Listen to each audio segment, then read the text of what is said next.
Somebody's asking me, can I record the lecture today? I'm trying to record it. It's going to be a lot of heavy editing. I'm trying to record it. We'll see how that goes. It'll be interesting. I've never recorded. I've never used Zoom to record before, at least not this way. But we'll see how it goes. So. So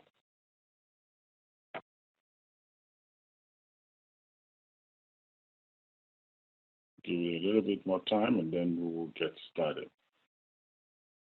Just 2 more minutes and hopefully anybody that is still behind at the time should be able to join us on this one later.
All right.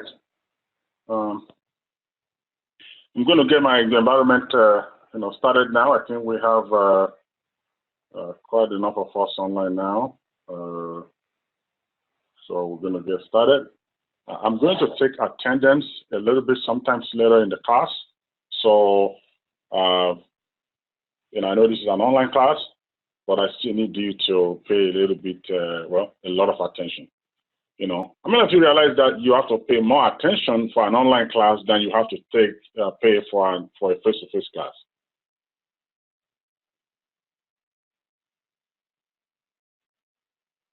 That's a question. Yeah, I think you realize that. Go ahead. Yeah, I think you have to do more paying attention online than you do for a class that you have in class. Absolutely. You have to pay more attention online than you have to pay in class. Because in class, you're already in a controlled environment, right? There is something that is arresting your attention right away if you're in class. But if you are home, and you have to be a little bit disciplined with your time because, you're in your element and you are surrounded with a lot of distractions. So, but it's a great opportunity. So we're going to try and take advantage of it. All right. So I'm going to go ahead and share my screen. With you. And can everybody see my screen? Yep. All right, perfect. All right. So because we are recording this class today, I'm going to strongly ask you, if you don't have any background noise, keep your mic on because I want the class to be interactive. But if you got kids running around and all that kind of stuff, that's good. Then just try and mute your mic as much as possible. Otherwise, we're going to get started. There is a lot in the class last week that I asked you guys, lab 5. I essentially asked you guys to not do it because there were some issues with it. And if I have my way today, I'm going to try and quickly jump into that. So I'm going to go to my GCP console here. And one of the first things I'm going to try and do is I'm going to try and spin up a box.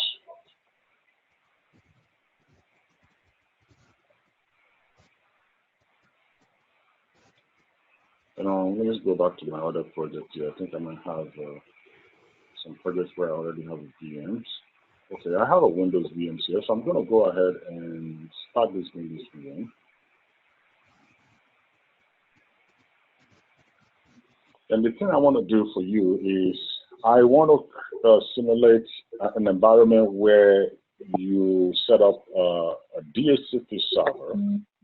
But beyond that, I also want to show how you can configure your DHCP server to, you know, to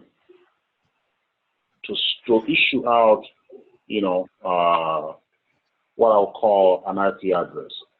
It's a little bit easier to do in Azure environment, just because I don't have to go and configure, you know, another machine.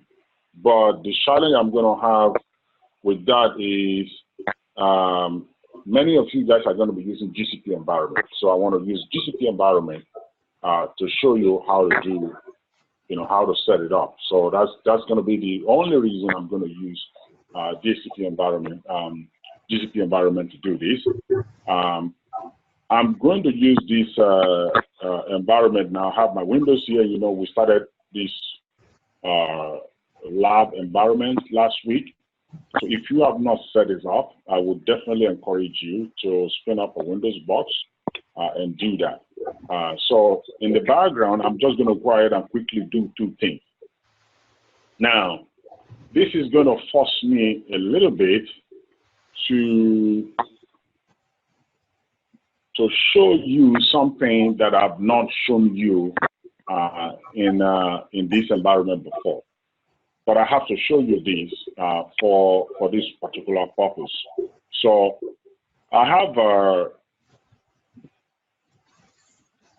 if I come over here, I have network. So I have VCP network. And if I click this, you can see that I have default network. Anytime you create, you know, your account, GCP account, everybody have a default network. And your default network, they're going to have the same subnet name, and you have, you know, names based on regions, and then you have the IP address. All these IP address, they are automatically generated. Well, I shouldn't call it IP address, I should call it a subnet address, which is a sub-network address. So you can see that I also have another network here. I call it private net. Now, one of the things I'm going to do here, because of the purpose of the class, I'm going to try and see if I can delete each of these subnets here. If I can, that would be good. I really don't want to spend most of today, you know, going through stuff that are necessary for the purpose of what I want to share with you guys. So I've deleted these two subnets now. And the next thing I'm going to do is I'm going to go ahead. Let me refresh this page.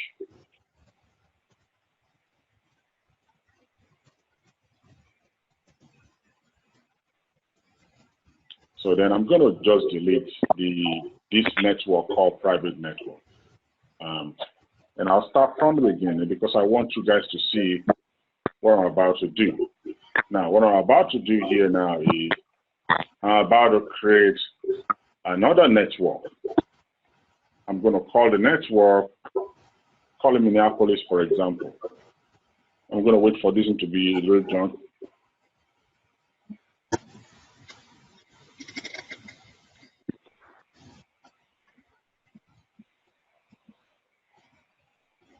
Still deleting. Okay, it's gone now.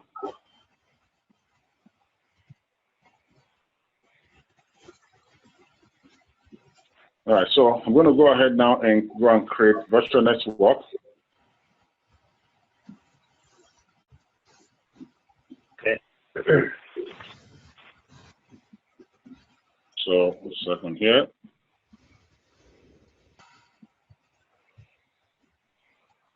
I'm going to call this Minneapolis.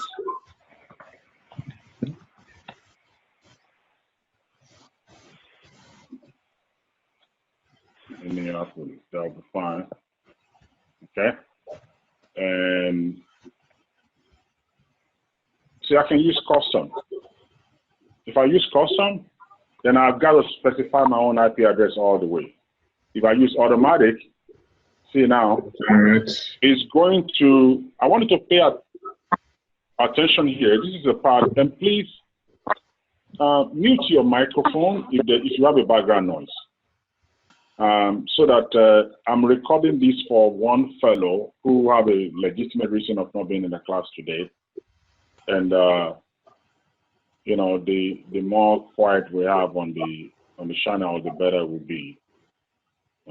So if you mute, that would be really great.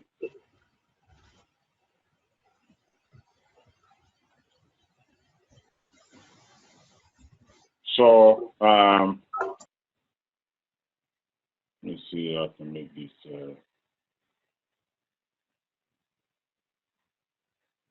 All right, thank you. So if you take a look at what I have on the screen here, you would see when I select custom, then I have to specify the name of each subnet, okay? And I have to specify the region. See, I have all sort of regions all over here.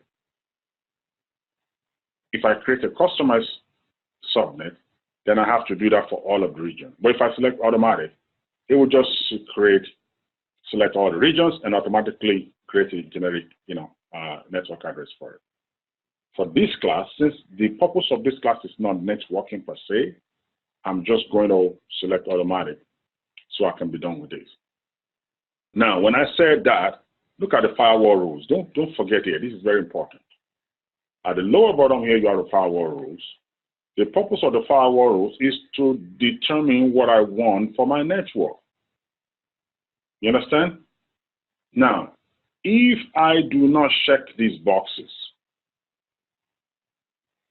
some of what you guys took for granted so far, you will not be able to take it for granted anymore. For example, you will not be able to RDP into your system. You will not be able to SSH. You will not be able to do any of those stuff. The reason you're able to RDP into your system is because by default, your first default network have all these boxes checked. But now that I'm creating my own customized, network, so to say, or my own intentional network, I have to specify what my firewall rule is going to be. So in this case, I'm going to select, what am I saying? I'm saying allow somebody to ping me, allow TCP 3389, that's RDP port 22, that's SSH, and I'm saying regional or global, and so on and so forth. I can do for whatever it is here, I can apply it here. And I will see, cloud routers will leave routers only to the region in which they were created. Global routing lets you dynamically leave routes to any of the other region. For now, I'm just going to go ahead and do this. Now, here, I'm going to create a new DNS policy, right? But because of what I want to do, I'm going to wait a little bit. I'm just going to wait a little bit first. And I'm going to go ahead and say create. So no server policy, no DNS policy. And I'm going to go ahead and create another network. And it's going to be populated. Now, instead of default, you're going to see Minneapolis. That's what it's going to do. All right? Remember, what I'm trying to do here is I'm trying to run you through the lab that I asked you guys to ignore. That's lab 5 last week, but I'm setting up the background to do that. All right. While that one is working, I'm going to go back to my other environment and load up my Windows.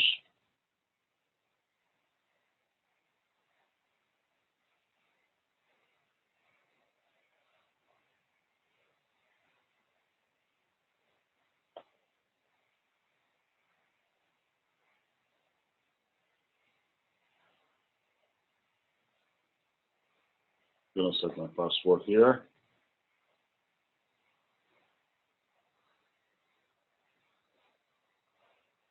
Checking my password. And over here. Here's the password. I'll take it down into my computer. And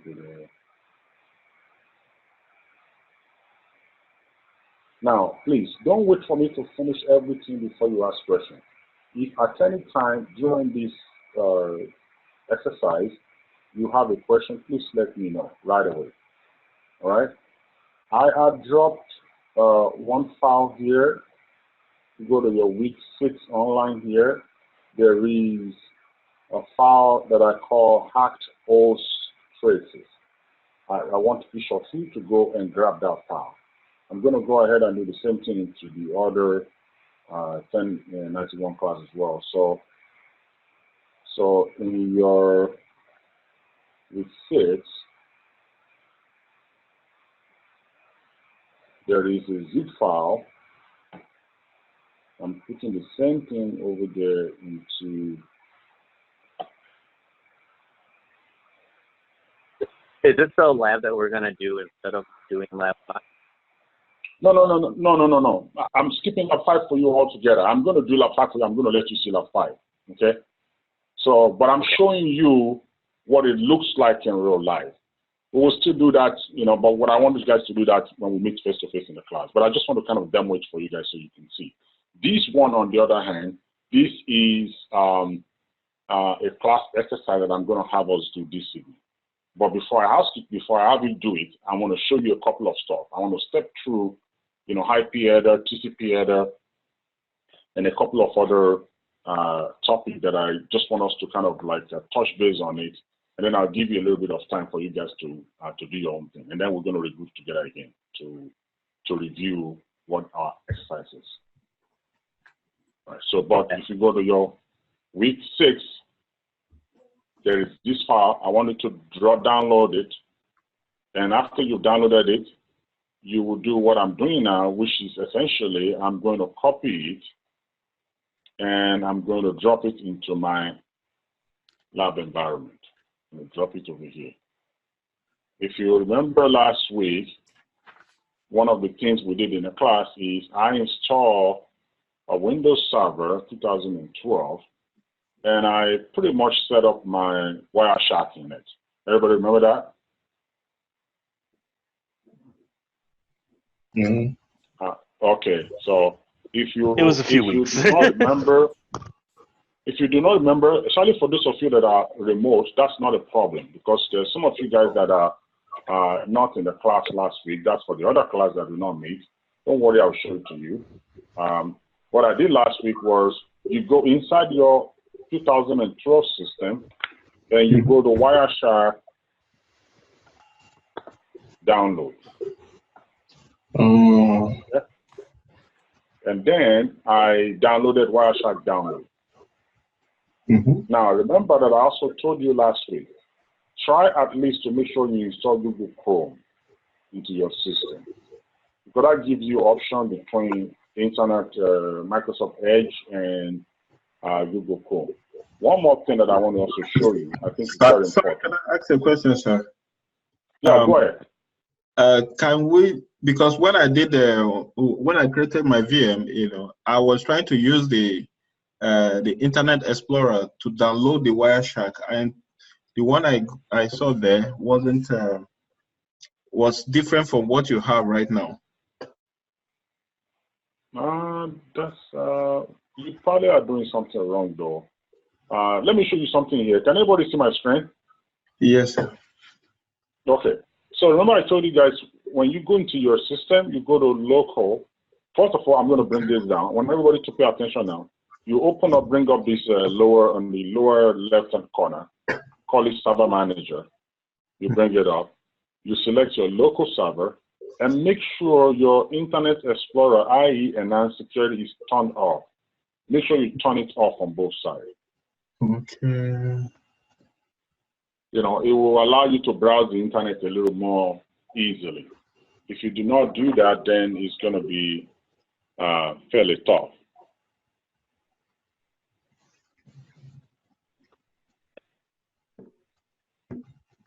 You understand? Yes, sir. So make sure this is off on both sides.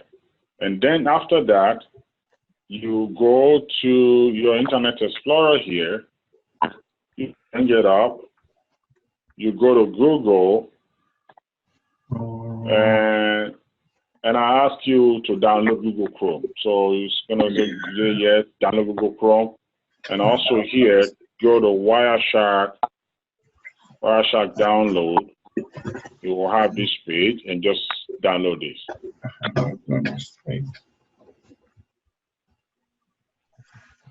Any questions, sir? No, I think I've seen my faults. Okay.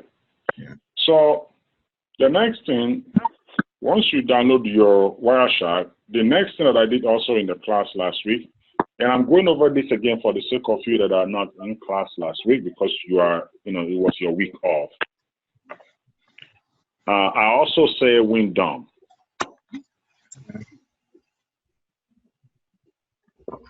WinDump download. And you go over here. Now, two things you want to download here.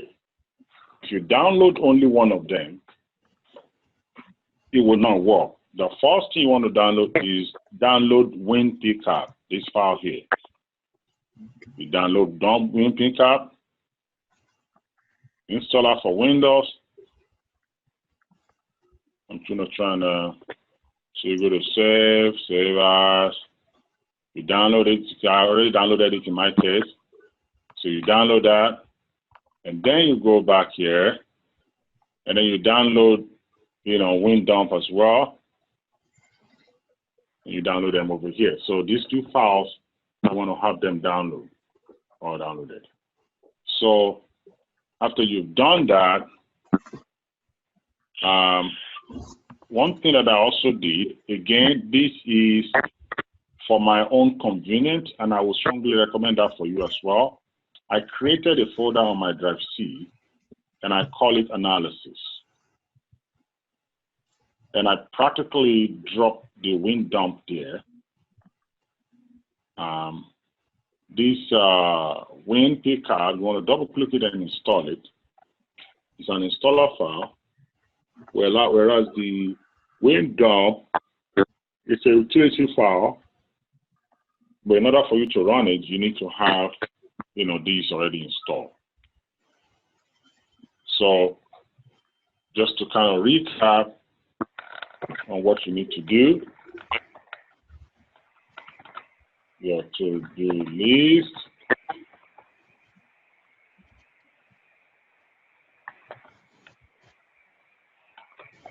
Number one, download Google Chrome.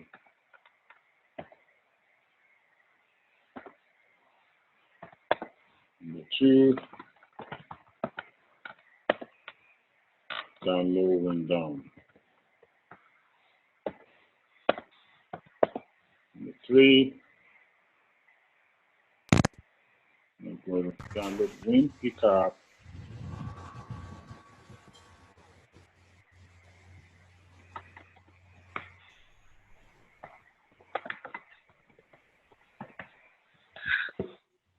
So I have a question. 1 second, sir.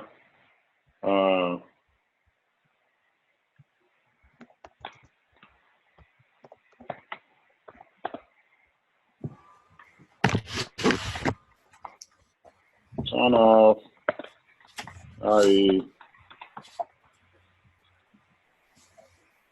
security. Enhanced security configuration. Yeah. This is IE enhanced security configuration. IE enhanced.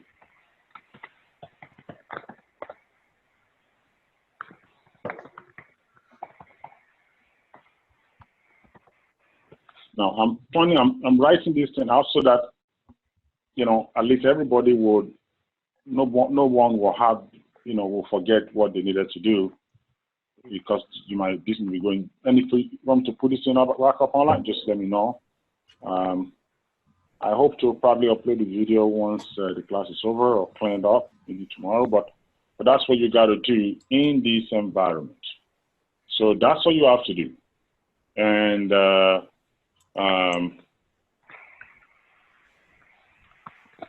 in your analysis workstation,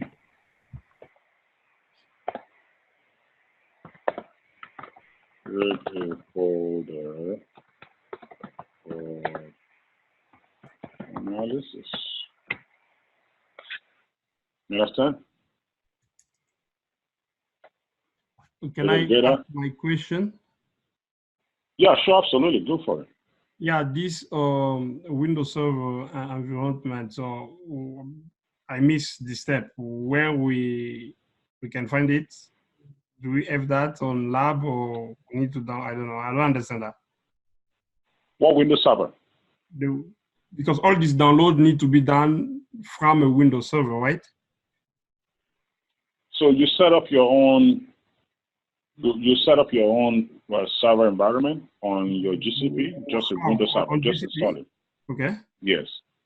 So once you do that, so then you want to come over here and install Google Chrome on it. That one I install this on it, and then these. And I said turn off the IE enhanced security configuration, just so it can make things easier for you. And also I said, and maybe I should put this one up here as well, so that you're doing everything all together here, really.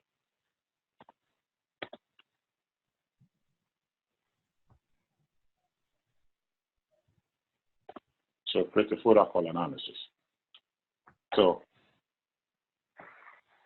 okay. Final thing, I'm going to say over here, move your zipped files to be analyzed into the virtual,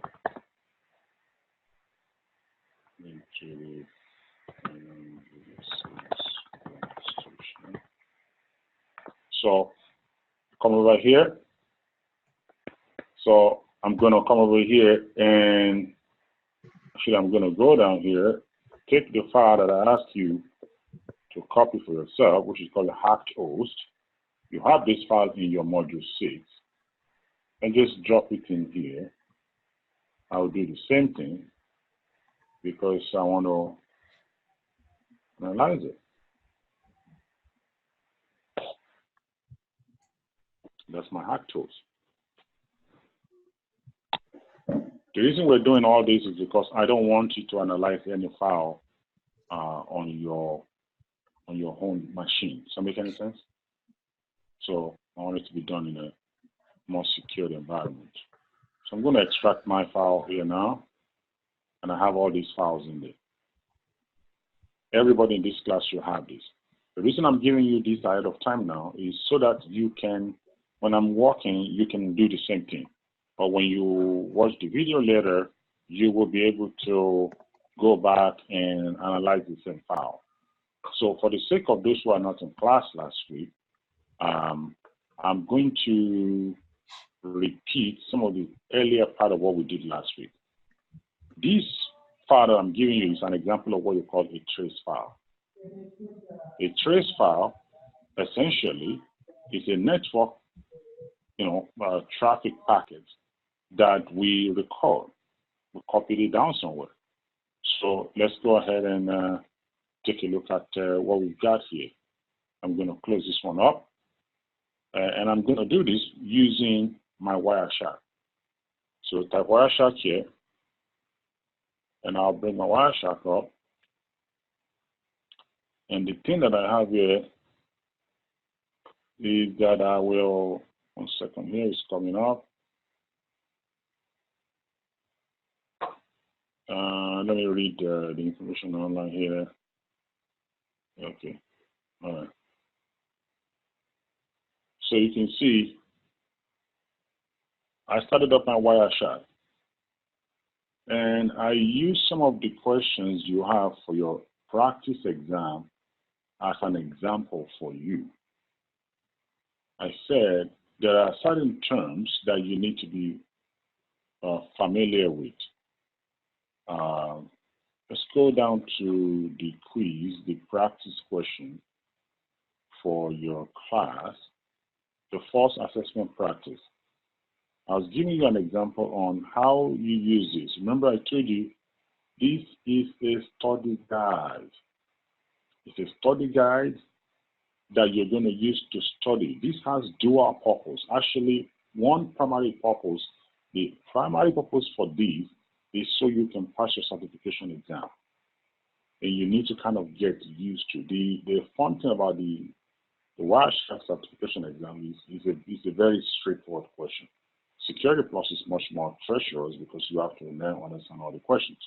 And it's a badly worded question sometimes. All right, I'm going to go ahead and submit this. And I would say submit. And now you have this. And I told you guys, this is how you use this assessment as a study guide. Somebody might say, but we haven't really gone through this in particular in class. Precisely the reason why I gave you the answer. Because as a study guide, what would you do? There are a couple of unknowns here. Number one, status bar. You don't know what status bar is. And you don't know what display filter is. These two things is what you will then study. How will you do it? You right-click it, something like this, and you will say, search status bar. This is the way I will do it. I will click images. And I say, oh, okay, this is what Wireshark status bar looks like. All right, this is what it looks like. So now that you have an idea of what Wireshark status bar looks like, remember, this is how you study a certification study guide. All right? So you look at it like that and you say, no, okay, this is what status bar look like. Go back to the question again. Wireshark status bar indicates number of packets shown after a display filter is applied. Go back to this screenshot that you have earlier here. You are looking at a lot of diagrams here, and sometimes for somebody who is not totally familiar with this piece of software, you might get a little overwhelmed. But I don't like this side. It looks anytime you have to ask and I agree to something that you need to back off. I don't like it. All right, so, but you can see this diagram here, right? So that's what status bar is. Now, let me now walk back into my own lab environment. What is my status bar? I'll show you in a second here. Status bar is what you have at the bottom here.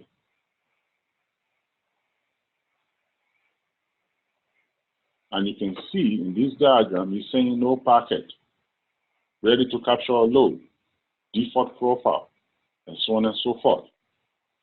It's important for you to kind of, not long. Lorenzo, what is it? It shouldn't take long at all. Okay, all right, okay, yeah. All right. So if you take a look at it like this, you can see no packet and so on. These are your status bar. This is your menu bar.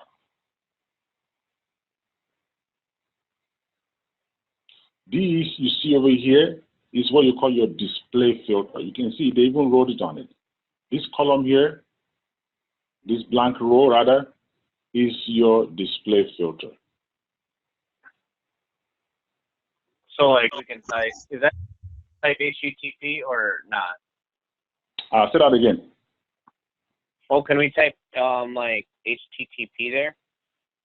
Oh yeah, you can type anything you want there. Yeah, you can type anything there. Now, so this is your display filter.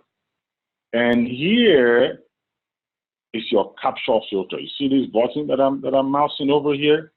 This is your capture filter. there is a big difference between a display filter and a capture filter. Display filter is just allowing you to see a subset of your data that you've already collected. A capture filter, on the other hand, is allowing you to selectively decide on what you want to capture. Do you understand what I'm saying? Hello? Everybody get it? Yes, understood. Okay, perfect. Understood. Okay. Yeah. So display filter is I've got 1,000 things already collected. Show me only 2 of them. Or I've got 25 corps.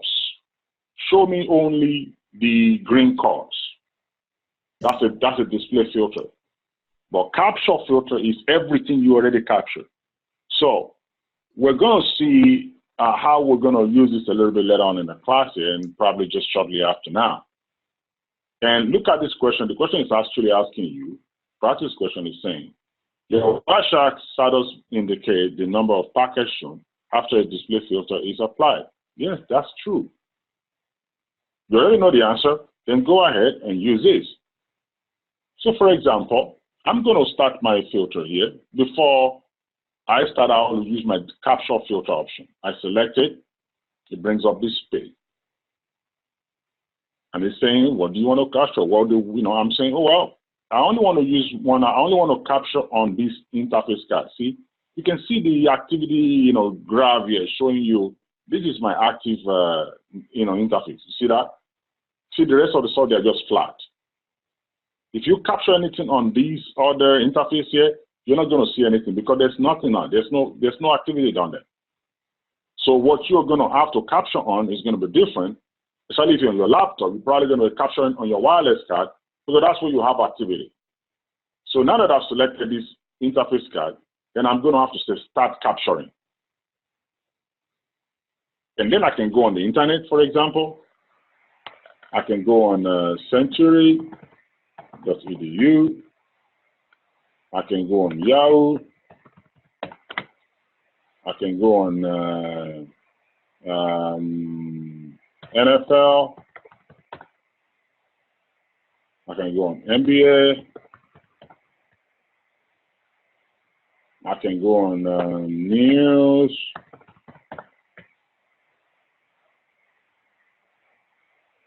I can go on BBC.com.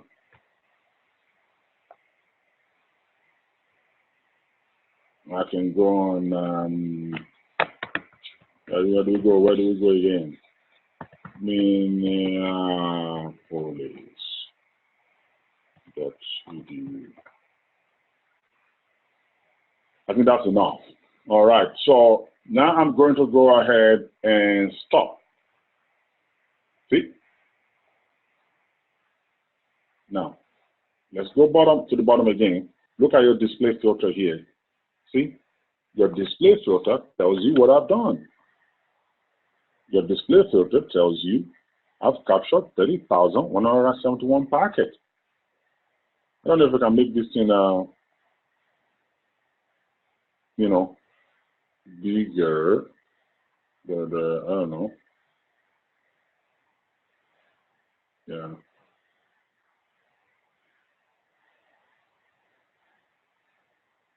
There's something I can use over here to make it a little bigger. That's about, hope that's better. Is that better?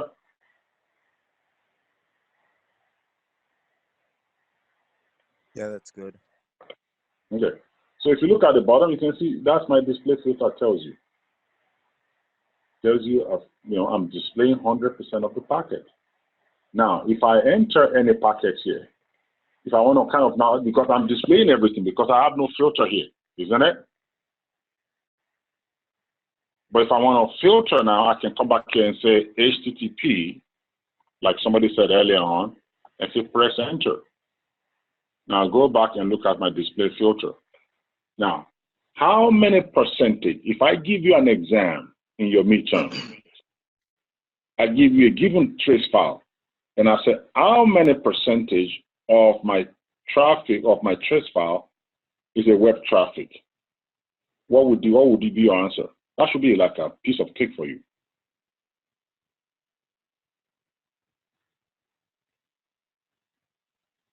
Yes, what's the answer?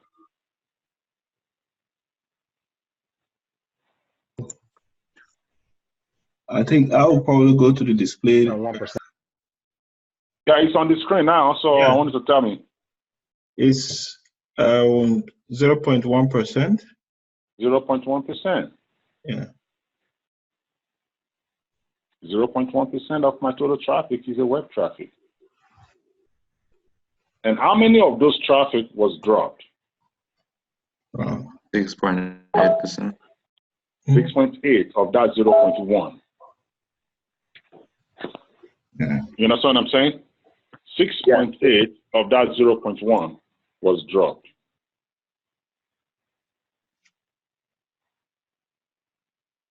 Does that make any sense? So that's what the display filter does, because I have entered a filter here at the top here. Display filter does not affect or, does not affect the amount and the size of traffic that I capture. The display filter is just this, showing me a subset of my traffic. Now I can go now and save this file, and I'll go and save it like I did the other one. And I can call this one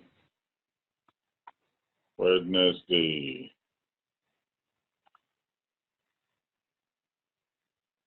Okay. And because I save it as a default file, probably save it with a pcap-ng.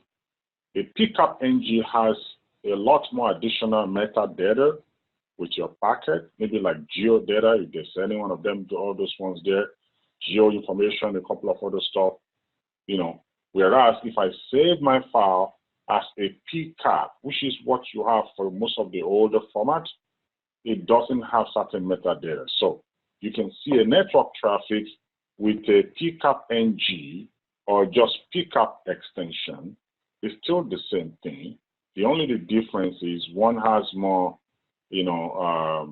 metadata attached to it, and the other one doesn't. So I could have come over here and call this one and call it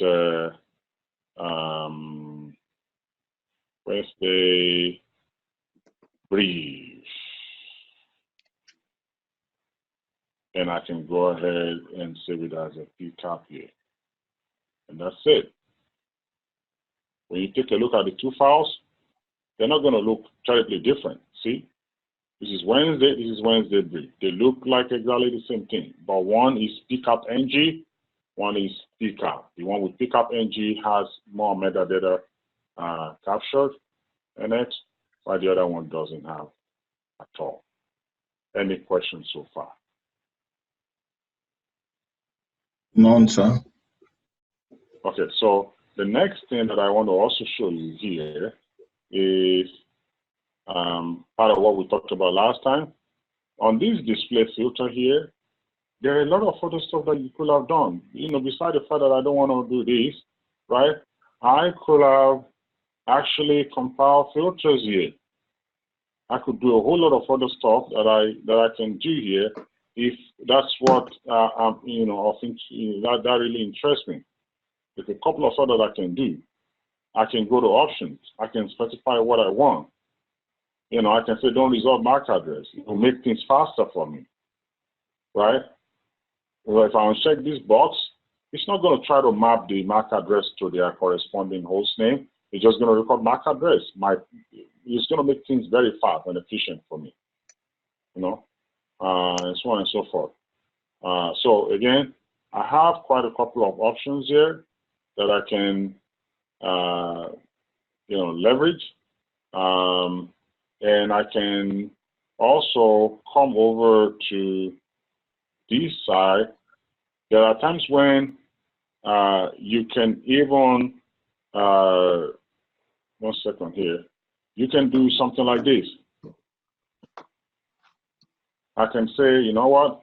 I only wanted to capture a traffic when it has to do with these particular hosts. You see how I've eliminated all kinds of stuff, right? So this filter now is I'm specifying what I want to capture. And there are times when you will do that and you will specify, you know, some other stuff that you want. Again, I'm not doing that here. You can see that I can say, you know what? I only want to capture only TCP traffic on these hosts. You see what I'm typing now? Hello? What kind of filter is this? Is this a, would you call this one, you know, so is this a display filter or a capture filter? That's capture filter. Yes. That's capture filter. That's capture filter. Now, if I were to give you a different scenario, let's say I give you a different scenario and I tell you that if I tell you that you're running out of storage and you're trying to conserve your storage, what kind of filter would you use to maximize storage? Is it display filter or capture filter? It would be display filter. Huh? That would be a capture filter still, yes? It will be a capture filter because display filter doesn't save you anything. Display filter is just showing you a view of what you already captured. Display filter doesn't save you any space. You understand what I'm saying? Yes, sir. Makes sense. Yeah. So display filter doesn't save you anything. So, but capture filter, because everything you capture, you have to save it in your hard drive, isn't it? Yes. Yeah. So it's very, very important that you know that. So if I give you that scenario, I want you to be aware of that, you know, going forward. Somebody need to mute this because I'm getting a feedback here. All right, so that's what we have over here. Just want to quickly show you that. It's a very, very, very important piece of work that I want to make sure everybody is up on the same page on that. Next item here that I want to show you here, I'm going to go to CMD. Is this server 2012 or 2016? It doesn't matter really. I think this one is 2012, but it doesn't matter. See, 2016 or 12 will be just fine.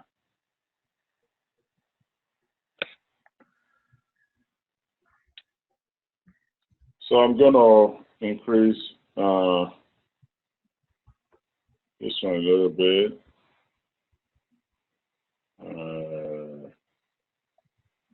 Say 120. Let's make this one 40.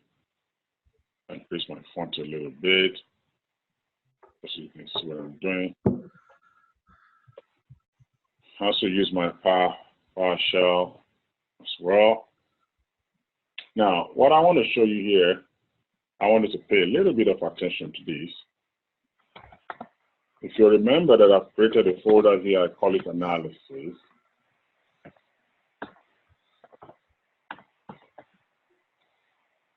And inside this analysis folder, I've got my WinDump file. I want to show you what to do. Now, you might be wondering, how do I know how to use the WinDump file? If you go back on your class, I believe it's in week 3. I will check now to be sure. There is this link here. This link got everything you need to learn about that tutorial. It's got TCP dump tutorial with 50 ways to isolate traffic. Everything that I'm just showing you here is there. You understand what I'm saying? You understand? This traffic that you're using, this what you're looking at over here is what you call capture filter. Okay? But I can also use them also as a display filter. And you will see us use these, you know, throughout the class. For example, I'm going to show you something here now. And I'm going to show you how you could use these as an example. Because here's my window here. To read a file, I just have to say -R, which means to read. I can also use WinDump to write. If I want to use WinDump to capture traffic, I will say -D. -D, and it's going to show me just one interface. If you were to type WinDump -D on your system, you might have a lot of interface because you probably have, you know, more than one interface. But I've got only one interface in my VM here, in my virtual machine here, so I only see one. And it's saying red out for some reasons. Now, next thing. Because I only have one interface, I don't have to worry. I can just go ahead and say, WinDump run. And when WinDump is running, look at it. It's just showing me every traffic. If I go to a website now, you see a lot of stuff going on right now. WinDump is just pretty much printing out on the screen all the network traffic that it sees. I'm going to stop it by pressing Control-C, press CLS. Now, what if I tell, you know, WinDump and say, show me only port. I'm trying to kind of show you how to use this stuff right now. Okay? And some of this, command will fail. But don't worry about the one that failed. Let's worry about the one that works. Look at this now.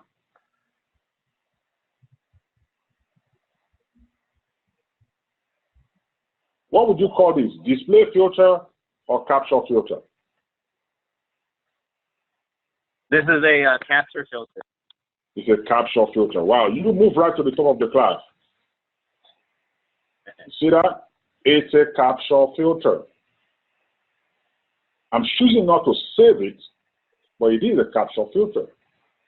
I'm telling WinDump, only show me, only capture traffic for remote desktop, because for 3389, it's a remote desktop, port. And that's the only thing that is showing me. That's the traffic port of interest. Now, if I don't do that, it's going to capture everything. But when I do this, it's capturing only that port. Imagine if I do this, port 22. See, it's not saying anything because I'm not doing any, SSH. I might be browsing the internet now, go on browse the internet, do all kinds of stuff. Hello people, everybody, what are you doing out there? WinDump is like, I don't see anything. Are you seeing what I'm saying now? Can you guys see it? Makes sense. So I need you guys to capture this because you will be doing this, right? And the reason I want us to do this together at the same time and have a combined class is because I really want to kind of take time to run through this kind of scenario. You can see now this is a capture filter only on port 22. Nothing is going on port 22, so it didn't show me anything. Now, if I do the same thing, I'm going to cancel this right now. And you see, it says 0 packet. It said receive 3,394 packets received by filter. 0 packet dropped, but it didn't display anything. He sees them, he just didn't capture them. You understand what I'm saying? Because I didn't ask you to capture that. But if I were to change this one to port 80, and I were to do this, as soon as I open up my browser, right? If he hears anything on this port, he will report it. See that? You see that? Yeah. See, as soon as I did something on port 80, he went on and talked about it. And what did he say? So he said, well, you know, this is my IP, you know, and it's an Amazon instance. What does that tell you about Century College homepage? Hello? It's hosted on Amazon. It's hosted on Amazon. There you go. It's hosted on Amazon. Because it's an Amazon instance. Because I'm using this capture port.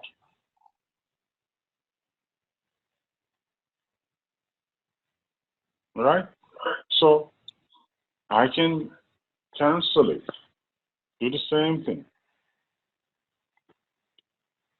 Press CLS again. Remember, in case you join us a little bit late, there are a couple of important things that I typed on the screen earlier. You need to get this going. Spin up our VM box. Download Google Chrome on it. Download your WinDump. Download your WinPicker. Create a folder called analysis. And move your zip files. That's your hacked zip on module 6. Move it into the workstation. Hey Israel, do you have that on you have that on D2L, right? No, I didn't have it on D2L. Okay. I just typed out what I did so that people can methodically follow me. But I think I'm recording this video too. Oh yeah, that's right. That's right. So I'm recording this video. You know, this note is just, you know, even if I post this on D2L, it would just be confusing if you weren't in class. So what I'm saying? Yeah. Because it's a kind of like a half thought. It's not like it's not a statement. It's just kind of a note for you to keep track of key things that are done so far, so that you know, in case you're setting up your own environment and you're wondering, oh, did I forget everything you did? Then you can just do that. For everything that I'm showing you over here, I also did it on the video as well, so you can go back and take a look at that video. And that video, I'll probably just put it up online for just a little while because it's got too much noise in it. It's not a good video to put on YouTube. I'll put it on YouTube for like a couple of days, and then I'm going to have to take it down because it's really it doesn't have a lot of the content value. It's too much of, you know. All right, so that's how I set up the environment, because setting up the environment is extremely important, and I'll probably give you some time today to set up that environment, you know, so that way we can all be on the same page. All right, so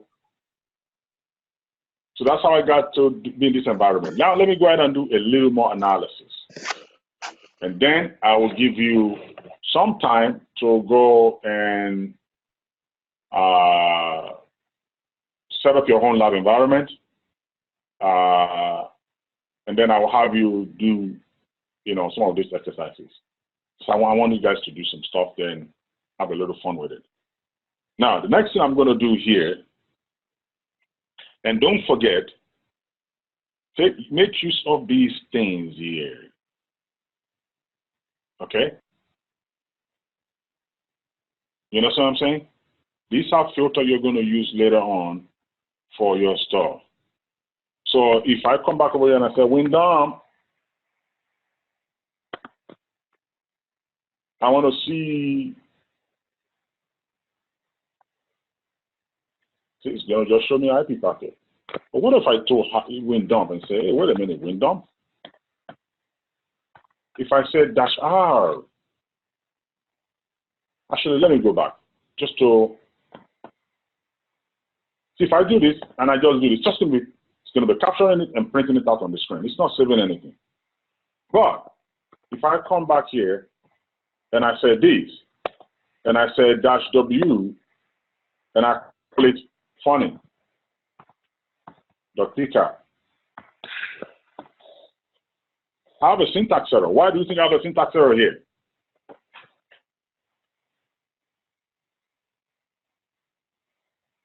This aspect is very, very important because many of you freak out anytime you run into an error message.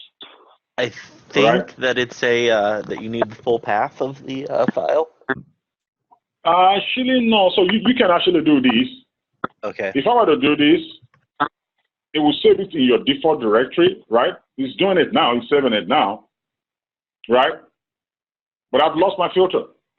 It's saving everything in my ls.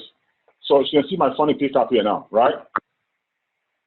But I don't want that. I don't want him to do that. I'm going to delete the funny pickup now. I'm going to say delete it, clear, go back up here.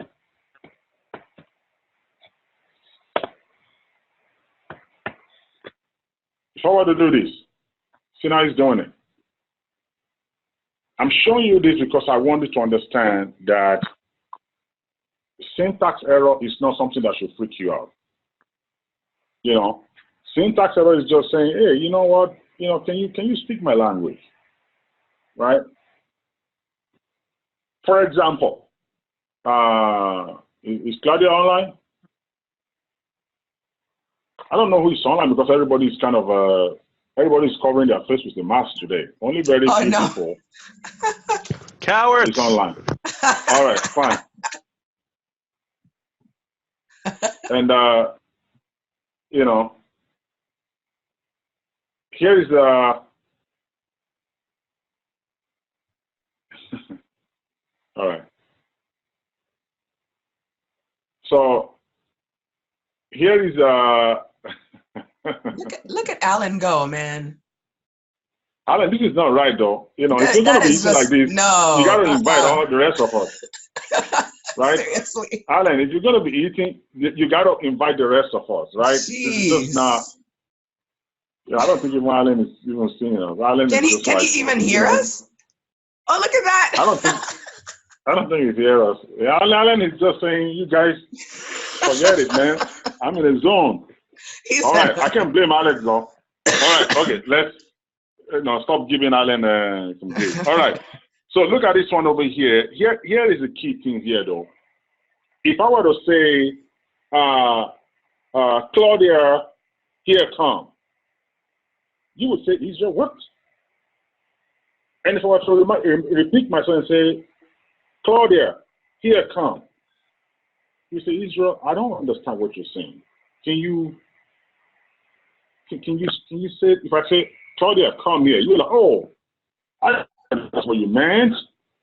You know, exactly that's what this WinDoc is saying. When I did the first turn and I put, PCAP, IP to filter, and I said dash W funny, PCAP is saying, I don't understand. But when I repeat it and switch it around, it's just, oh, sure, I don't know, that's what you're trying to say. It's as easy as that. So, again, if I were to do this, and let's say I said 22, and I said enter. 1 second over here. I'm going to change my stuff over here. So say it's right up. Now 1 second here. I'm talking, it will be ICMP. Okay, yeah. So there's a list of protocol that, this guy can handle by default. And number one is IP, TCP, and ICMP. The other ones are derived, and there's another way of ensuring to do that. But here is one right now, right? It's capturing it, but it's only going to capture this traffic. It's not going to capture IP, it's not going to capture anything like that. If I were to Control C now, say, take LS now, it's got length only 24 packets. Excuse me. And one of the things I can actually do is I can come over here and go to Funny, open Funny up.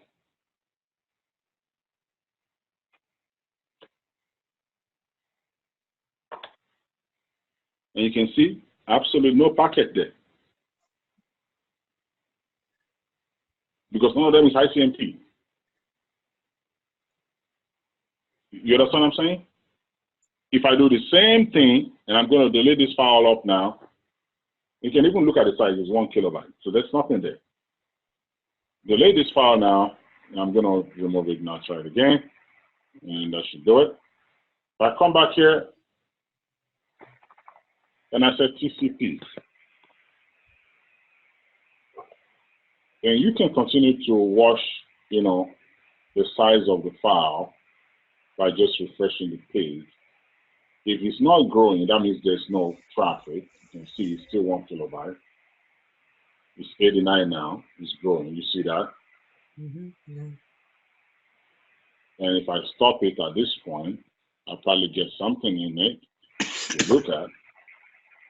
And go over here.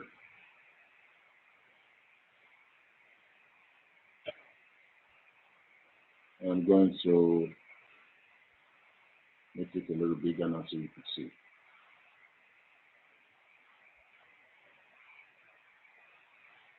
And there's a way you refer to this area. This is where you have your data, your actual data area. This is where you have your packets. And this is where you have your information. And you can look at the protocol that's capturing, just the TCP. If I have to come over here and say HTTP, very tiny stuff. And it's only a continuation because it's got TCP in it. All right, so that is the one area that I want to show you today. But there's one area that I promised last week that we're going to continue that I didn't really finish up with you guys. And that is, so let's see, analyzing, you know, TCP packet. In this image, in this packet that I gave you there are a couple of files over there. Active scan, TCP scan, you know, Markov, and so on and so forth, you know, and I would, you know, I'll probably use some of them, at least probably one of them, to kind of drive home some point today. And I will use whatever it is we don't finish today and pick it up the next time we meet in the class. So I'm going to go dash read now, and I'm going to use Wednesday, the file that we captured earlier. And if I just type this, what am I doing here now?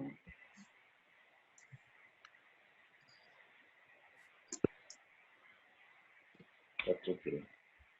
Go back here.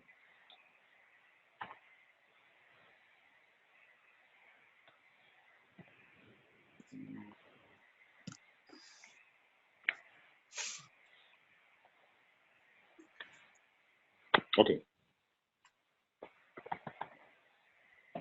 So you see when I use a pcapng that the WinDump couldn't read it directly. I have to use my, you know, WinDump pcap, you know, for it to read it.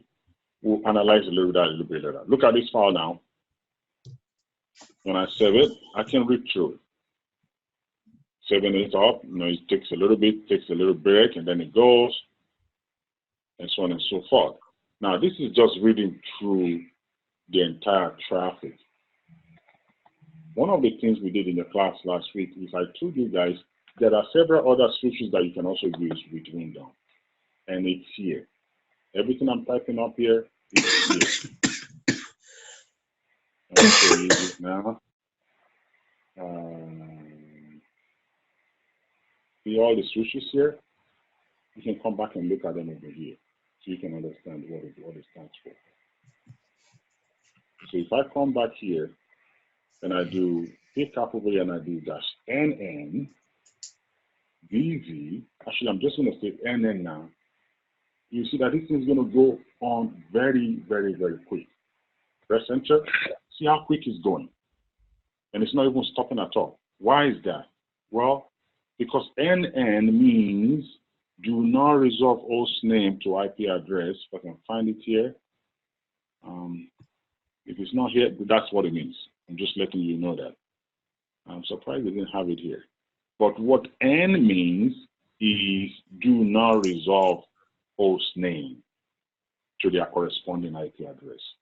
When I say N, I'm saying do not resolve, you know, port name to their corresponding, a port number to their corresponding service address. And that's why it went by very, very quickly. See over here, when I said that, it went so quick, that's it.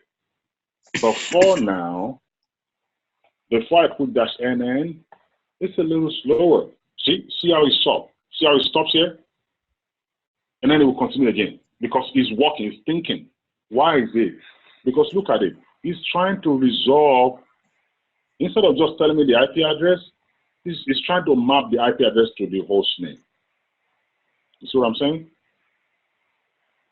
You see that? Yep. That takes some time for the system.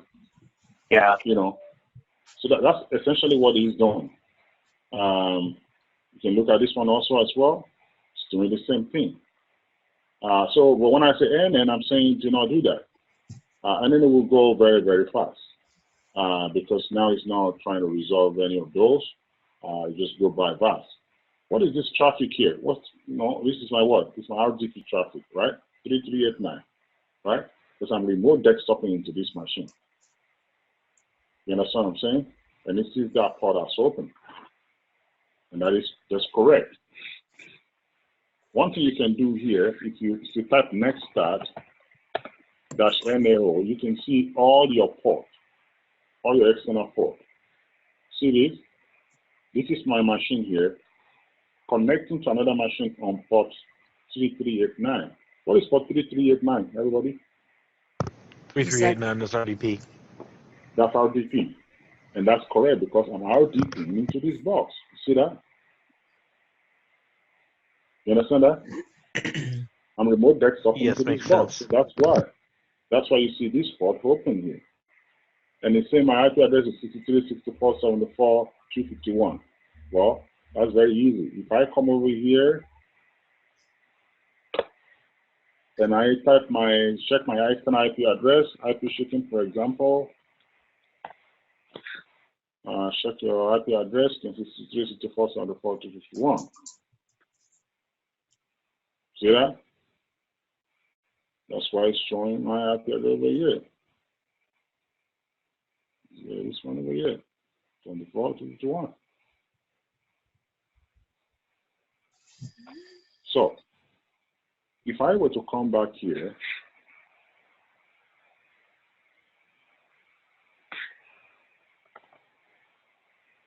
and I type this and I said -NN, I'm saying don't resolve host name to the port number, or to the IP address. Don't resolve the services to their port number. It's going to go very fast. I say bubbles. No, look at this now. You can see it doesn't take much time. It's printing everything for me. But there are many more information that I'm not seeing now yet. Telling me the source IP address, source port, destination IP address, destination port, and the acknowledgement and identity site. So if I tell him to do VV, it's going to give me more information, a lot more information you can see. Now, it's giving me information about that particular traffic. It's saying, hey, I've got a timestamp, I've got all this additional information. For any given IP transaction, it gives me a whole lot more than I even asked for. You can see that over here. Just ordinary, TCP transaction, this port over here to this one is talking, but then it gives me a whole lot of information about this traffic. Now, you cannot appreciate it like this. The best way to do that is to pass it through what I call X editor. Okay, again, if you go back up here, many of the switches here are here. You can show packet content in both X and ASCII. Okay. All right, so I can come back over here and I can do press enter. And I can just pause one here. See that? So show me one traffic now. See that? And it gave me this is the ASCII area. And this is the X editor of this one traffic. You see that? That is a lot of text. Yeah, but don't worry about all of them. Just focus on just one. Just focus on just this one.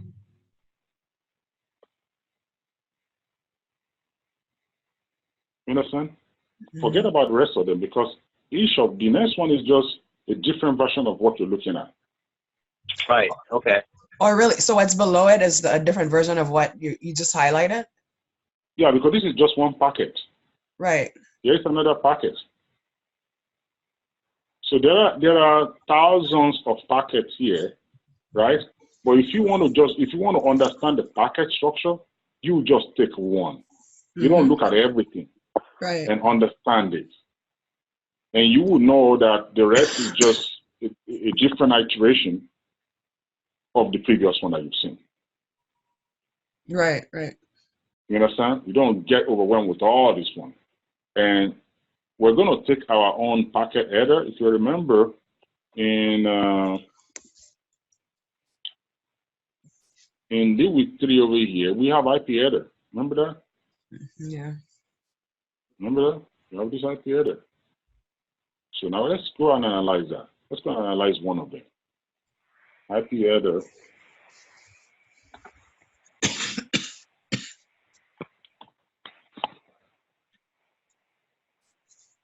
See if you can get some nice picture.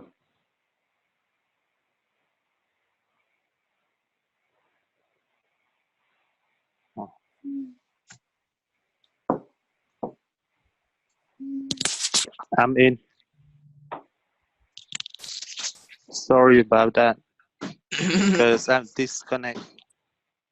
No, don't. We're not sorry. We'll just bring rights for us next week in the Seriously. class. That's all. Yeah, dude. Seriously. You know? Then we'll accept your apology. Yeah, they can take your apology. For me, I'm searching for rights. Okay, You know, thank you. Okay, thank you. Yeah, you bring rights, and I'm good. You know. Thank you. All right. So here is I want to kind of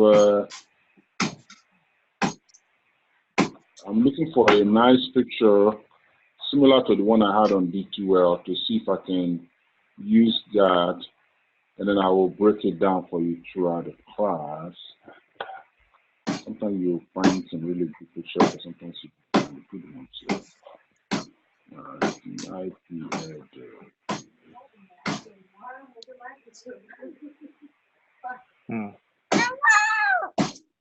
I'll import the other one that I have over here. That one doesn't work. I will import it into the D2L environment, to this virtual environment. But I need both of them to be in the same place so that when I'm referring to it, you would see. Let me see this one. Okay, this one is good.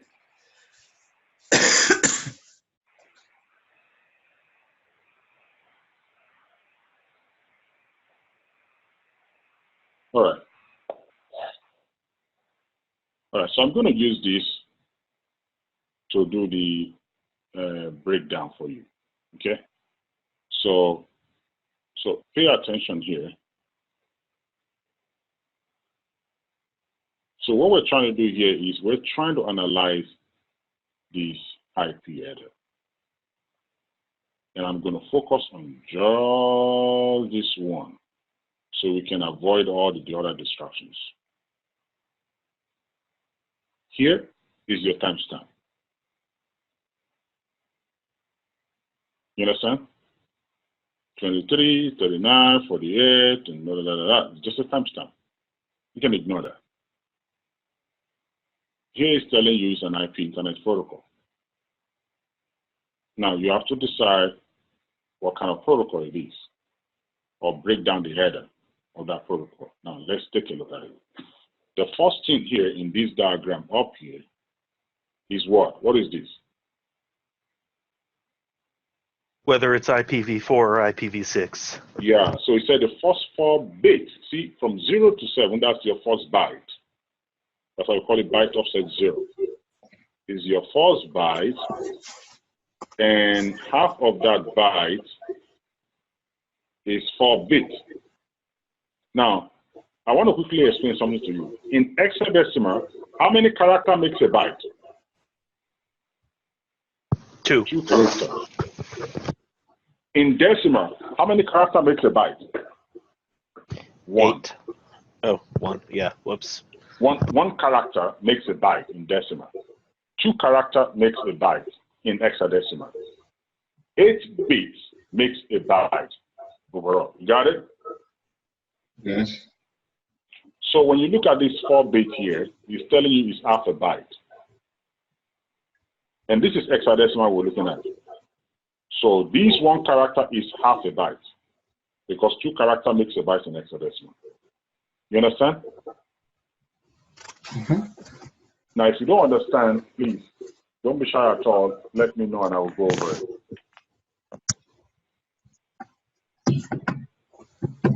Any question? Yeah, so Israel, the first 2 bits, for the first 2 characters. Okay, the first 2 characters are the version? Yeah, so the first 2 character is a byte. 2 character makes a byte in hexadecimal. And what I'm doing right now is just speaking to what you're having overall.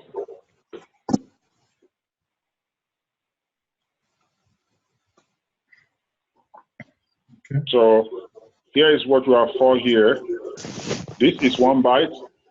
This is another byte. Here's another byte. Here's another byte.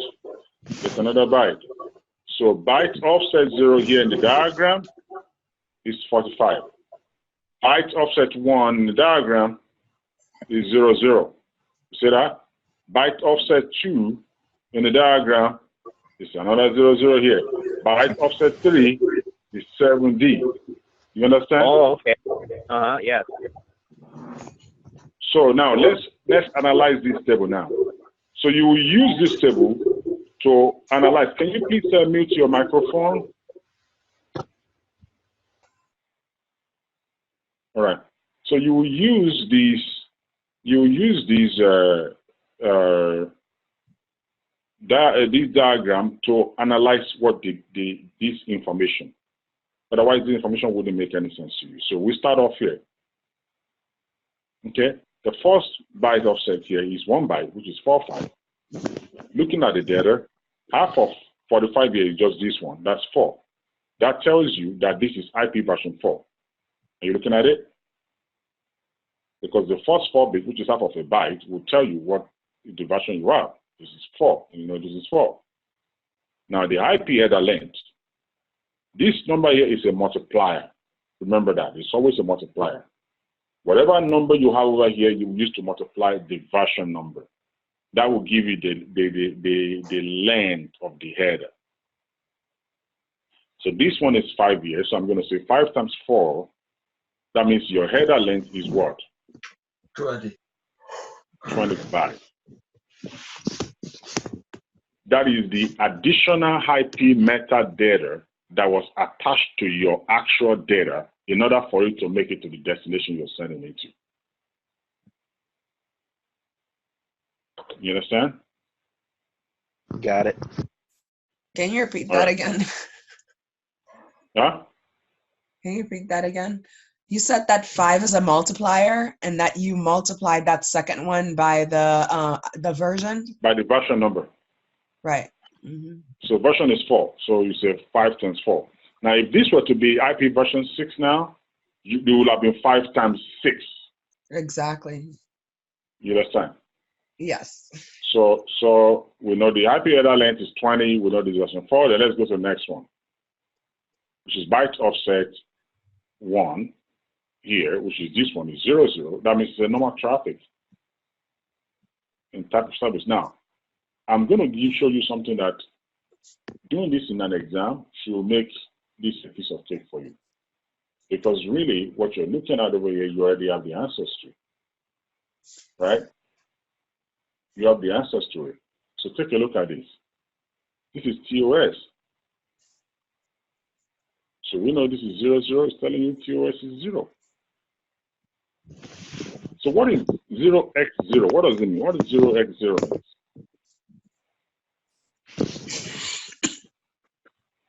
That I don't know. So 0x0 essentially is telling you this 0 is an hexadecimal 0.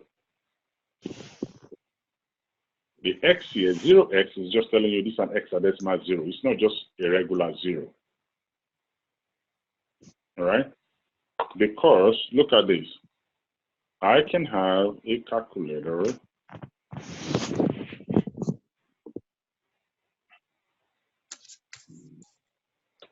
So we have a calculator here.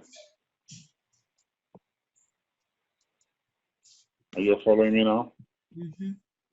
Yeah. I have a calculator here, but this 12 here or 14 here in decimal, it's not the same thing as 14 in hexadecimal. If I say 14 in hexadecimal, what does that mean in decimal? It means 20. You understand? So if I want to write 14 in hexadecimal, I'm going to say 0x14. Do you understand? Mm-hmm. I'm trying to let you know these 14 that you're seeing, look on the calculator, is an hexadecimal 14. Understood. So don't misinterpret it for the decimal 14 that you are used to. Am I communicating? Yeah. Yes. Okay. Otherwise, you will misconstrue it for a regular decimal number that you are used to. You are a human being. And if you are a machine now, machine would know that this is hexadecimal. Right? So that's why this guy is trying to print that for you literally. So is it ever different? That 0 times a 0? Like if we were to look at, I'm sorry, It's not 0x, yeah. 0x0, is it Yeah. ever different like on the other? Like I look at the next packet, it has the same thing. So it's gonna just be consistent throughout? For the type of traffic packet it is, because remember this is a data packet. It could Right. have been a voice over IP packet, Which would have been, okay, all right. which means it's going to have a different number and it's going to give you more priority. Okay. Normally, your router will give the type of service that a packet is determine the priority that a router will give to it. So if this were to be a voice over IP packet, it will give you more priority, and it's going to be more than, it's not going to be 1. Oh, so It's going to be 0. You know what I'm saying? Hello? Yes. Yeah. Yes. I understand. All right, so let's hurry up and do more, and I'll give you guys about an hour to go ahead and play around with this in your lab. So let's go ahead and look at the next one. The next one here, the next 2 bytes is total length. So let's figure this out. So these are first byte 0, this is the next one, and this is the next 2, which is byte offset 2 and 3, right? So now let's go and calculate that. Because this is in hexadecimal, so I'm going to say hexadecimal 007D. You see that? Mm-hmm. And I'm going to convert it to decimal. What do I get? 125. So now look at it. Look at it here. What is it? What do you see here? 125. 125. So when I give you this one, either in the exam or in the class, you know when you make mistake. Because when I give you, and when I say go ahead and analyze packet number 10, for example, you're gonna crunch your calculator, you're gonna check your answer. And if you get it wrong, you're gonna know, I must have able to say, you go back and fix it. So this is not something that when I ask you to do it, you will not know when you're right or not. You will know when you're right, and when you make mistakes, you go fix it. So we do this. So the second one over here, this by total length, we know total length is 125. If total length is 125 and the header length is 20, what is the size of my payload? 145. Huh? Scratch at 145, yeah. My payload is 105, sorry. 105, yeah, 105, you're right. Because my payload is total length, everything, minus the header. You understand what I'm saying? Yes, Correct. because the header. The header information is what you attach to the payload, just so that the payload can make it to where you're sending it to. The payload is what you actually want to send. Right. So, like, just Right. like your packet. Yeah. So now we got that one. Then let's go to the next one here. IP ID, that's your IP identification number. And so is byte offset 4 and 5. So this is 0, 1, 2, 3. We've done that one. This is 4 and 5. 5, 6, 6, 5. Let's go and do this one. 5, 6. His byte offset 4, right? Yeah, I see. Byte offset 4 and 5. 4 and 5. You see that? Oh, okay. Oh, so you add them together. Okay. Okay. So you gotta add them together, yeah? 1, 2, 3, 2, 5, 6. yeah. Okay, got it. Okay. So then I come back to decimal, and it says 24431. And what do you see here? 244. Yeah, 244. You understand what I'm saying? So everything is there. It will convert back up. Yeah, that's how you analyze. So you are doing manually what your router do in a thousandth of a second. You guys are slow because you are human. I mean, you didn't have to say it. I know it, okay? Jeez, I'm just trying to teach this class, you know. And I'm human too, so if that makes you feel better, I'm human too, right? But you know, on the other hand, rather just do only one thing, right? You know, you have to do a whole lot of other stuff. So, but really, the other information, that's why this is standard. That's how every router in the world knows what to do with what packet is being sent. Now, we are taking the time to one by one digest and analyze the header information because you need to see us do it so you can understand what's going on at a nano, second level, in your router. But that's pretty much what it is. So you have 566F here, and then you go to the next stage here. And this one is a little interesting because, so you have byte offset 6 and 7 essentially devoted for fragmentation because your packets are really sent in a whole piece. They're fragmented and sent in chunks.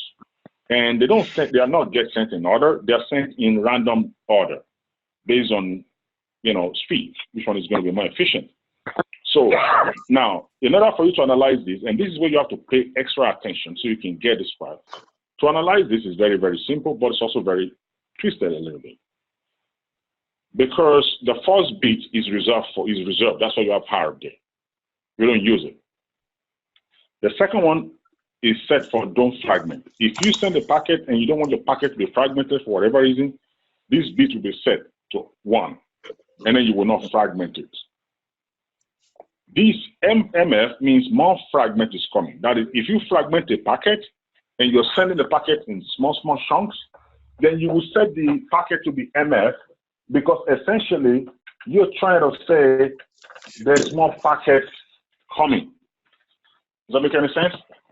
So that when you receive it, you will know, oh, there's more packets coming. Let me wait until you get everything because the receiving router doesn't do anything with the packet until it receives the last one, then it's going to reassemble it.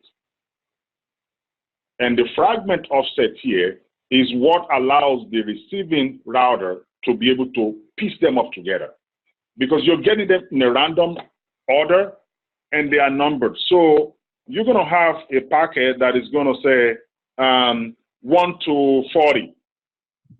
Then you're going to get another one that's going to say 100 to 47. Well, they don't follow each other. You got to wait until you receive everything. Then you rearrange it based on the fragment offset because it lets you know where this one ends and you can just rearrange and piece them up together and get a whole packet. Does that make any sense? Yeah. Now, let's go ahead and do this one. So now, in order to do this one, I got to take this 40. Pay attention now. Okay. So this is byte offset 6 now. I'm going to come over here and say 40. For the byte offset 6 is 4, the 0 is that. 4 in the R position and the 0 in the DF position at all? Say that again. Okay, so the 40, does that number 40, does that go inside the byte offset fix like R or DF or anything? Yeah, that's what I want to break down. That's what I want to explain to you. Okay. Because our DF, MF, they are inside byte offset 6, so we got to take byte offset 6 as a whole to break it down. Now, instead of converting this to decimal, because we're dealing with bits now, I got to convert this to binary because that's where you have bits. Oh boy. Okay. You understand? So I'll take it down to binary now, and now you have 1, 2, 3, 4, 5, 6, 7. Right? There's got to be 8 bits. So you got to, well, you put 0 behind this 1. Did you see that? Mm-hmm. So when you're writing it down, it's going to be 0, because if you count it down, it's 1, 2, 3, 4, 5, 6, 7. And you know you got to have 8 bits to make a byte. So you're going to put 0, 1, 0, before that one. You're not changing anything. It's like me writing with check. If I want to put a lot of 0 there just to make you happy, I can write you a check of $1 and put like 0.00001. It's still $1, right? Right.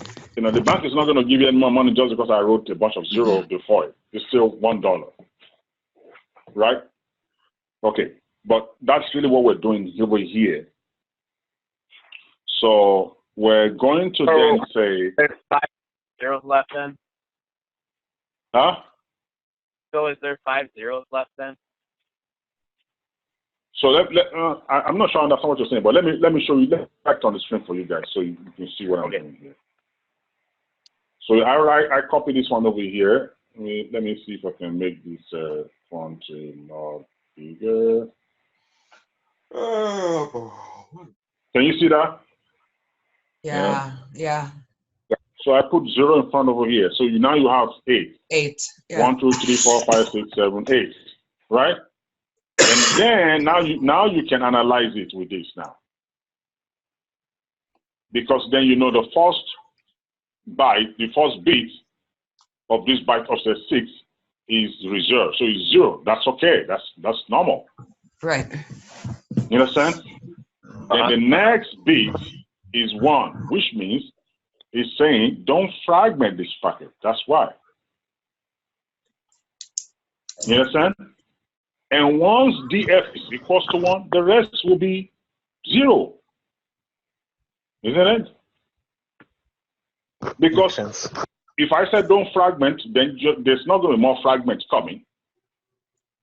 And if there's no fragment, then you're not going to have fragment offset. Oh my goodness, say that again. Okay. So whenever you have df, don't fragment bit set to 1. Right. It means you're saying do not fragment this packet. Right. Just leave it. If you say don't fragment, then you don't have fragments coming. That the makes most fragment sense. is going to be 0. Right. And if there's no fragment coming, then you're not going to have fragment offset. There's not going to be a chunk of fragment. Because fragment offset is just the numbering of your fragments, so you know how to order them back. You assemble them when you get it. Right. And if we're not going to fragment anything, then you're not going to have all those. That makes sense. Yeah. Okay. You understand? So that's how you saw how we broke this down really quick now. You convert this byte offset 6 to binary, and then make sure you number them to 8, and then put this one to 1. You got it? Yeah, thanks. So now having done that now, you could do this. Come back here, and you can see DF now. So don't fragment. Did you see that? Yeah. Yeah. See? Makes sense. Okay. And the next one you do is TTL. So we have done, we go to offset 8, 0, 1, 2, 3, 4, 5, 6, 7, and then 8 is 7 to 4. And you can go over there now. 74. and go to decimal, it's 116. You understand? And if you look at your TTL, I can't find it here now, but if I find it, I will let you know. TTL is 116. You see that? See that?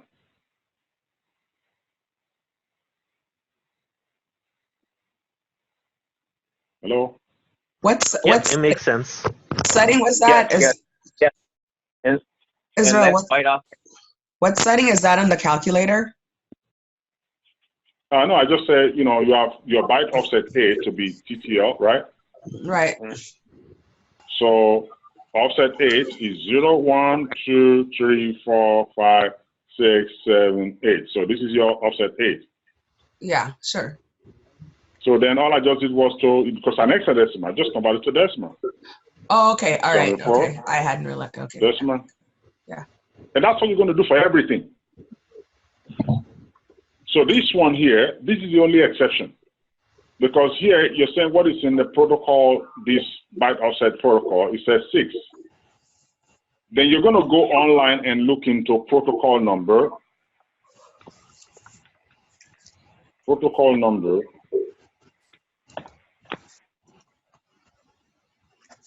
You understand? Okay. You can see 6 is TCP. Oh, okay. And you will know what to do because first of all, you know what you're dealing with. So I already told you it's protocol, right? Byte offset 9 is protocol. So you're going to look at what protocol it is that it is. Then the header checksum, you can analyze that real quick too now. I'm going to try and move a little faster now so we can get this on time.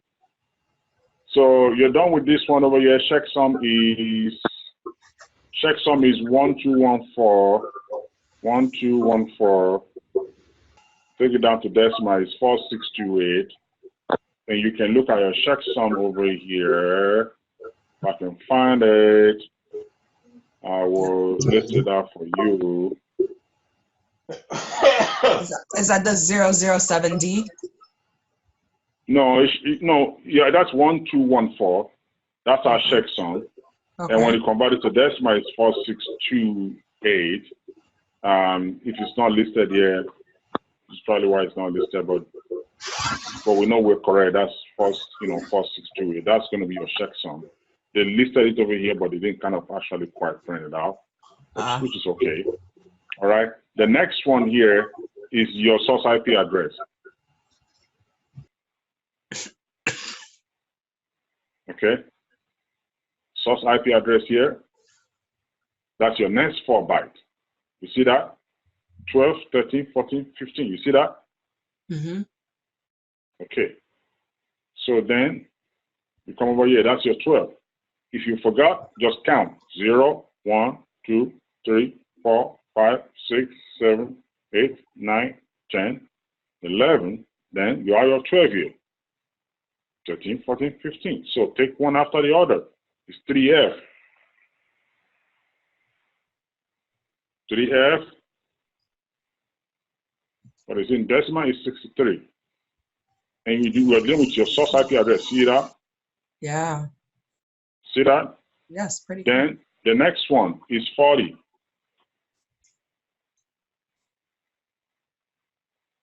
64. You see that? Yeah. Then the next one is 4A.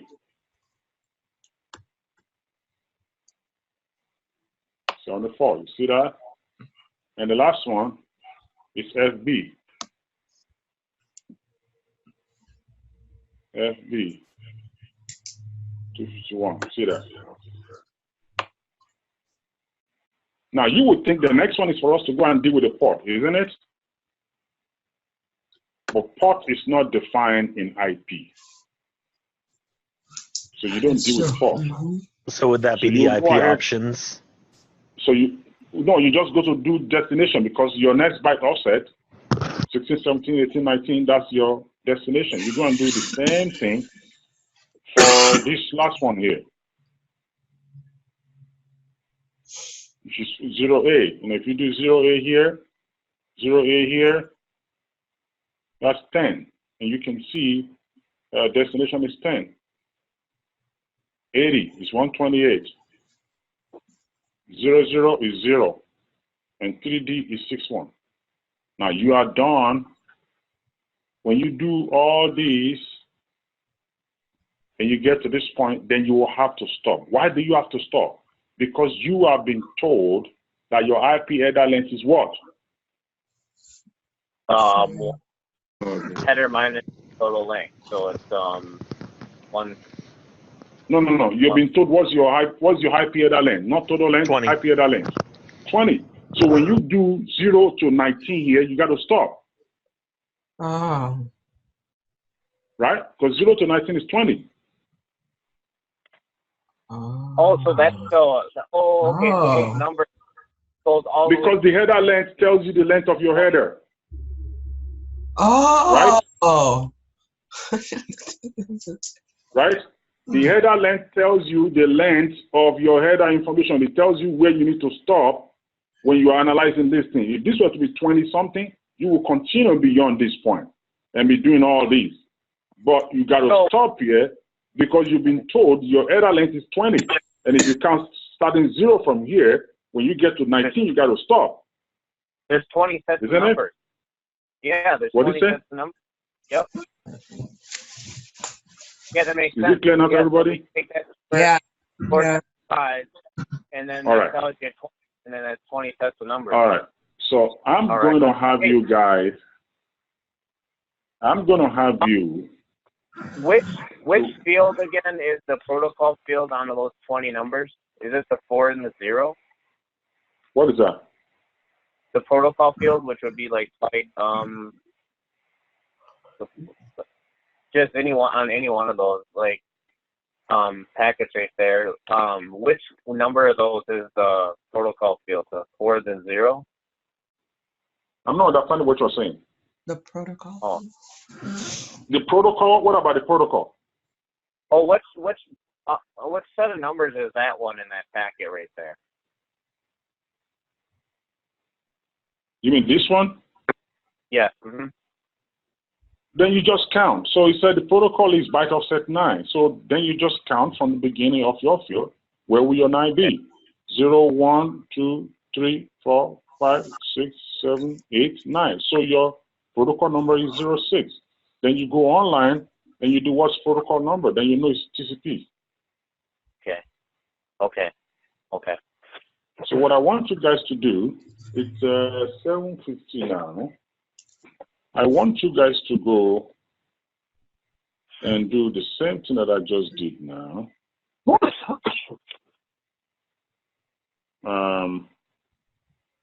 First of all, go ahead and set up your own environment. Go ahead and install.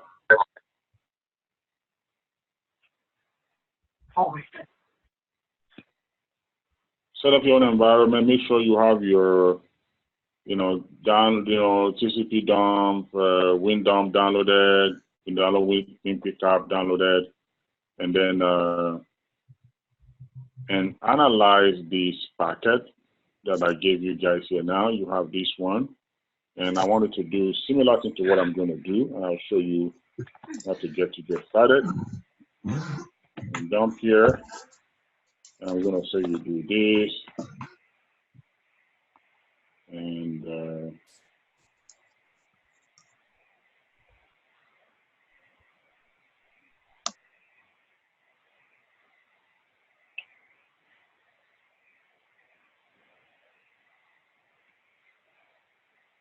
let me show you that.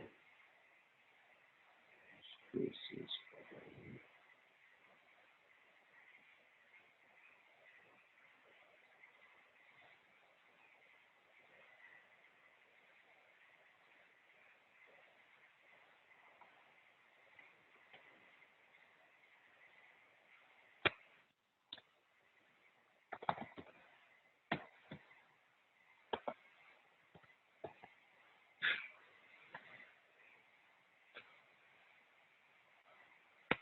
So as you see the same thing, but I'm going to give you guys a little bit, in order for us to be more specific, going to pass it through now.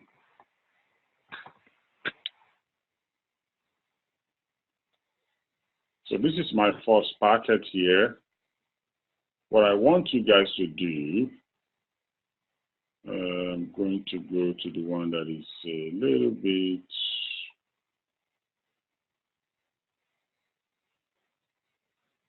Do you want me to give you a packet to analyze, or do you want me to ask you guys to capture your own packet and then analyze your own packet?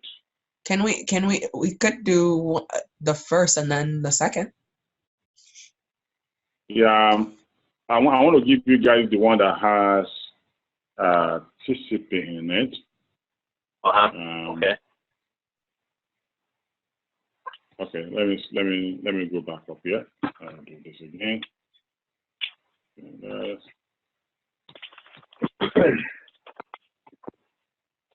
So this is 1, 2, 3.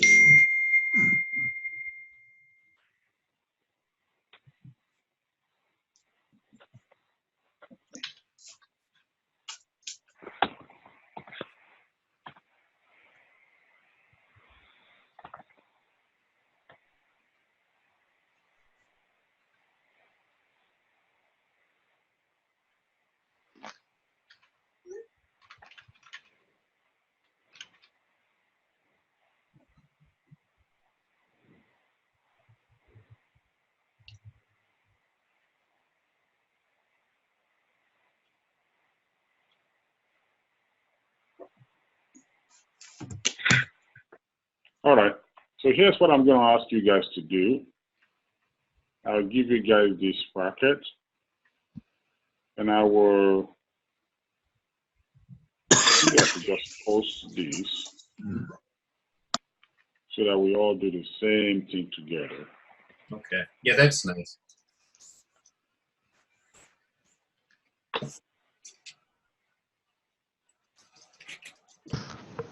Should we be setting this up in Google Cloud or just on our computers as is? You can do it anywhere. I think it's ultimately I wanted to do it in your Google Cloud, but you can do this one also on your computer. As time goes on, though, you don't want to be doing that because we might be playing with some malicious file, which if you detonate it on your machine, it's gonna mess stuff up. You know what I'm saying?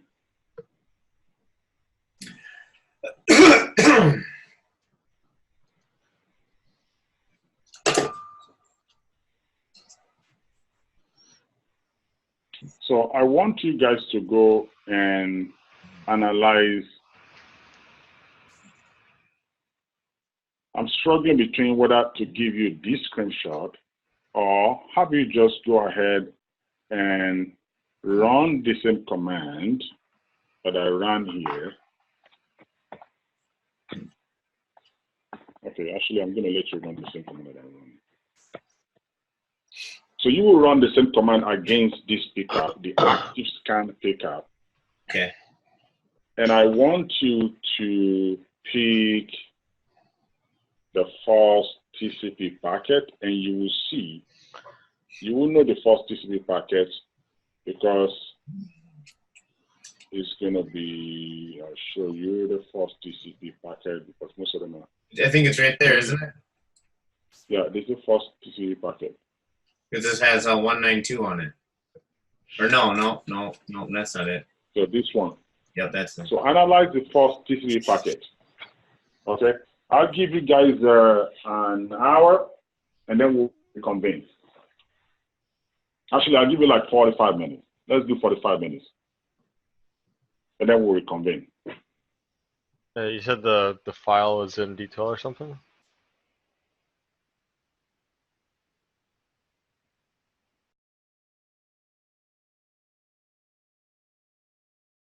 Six.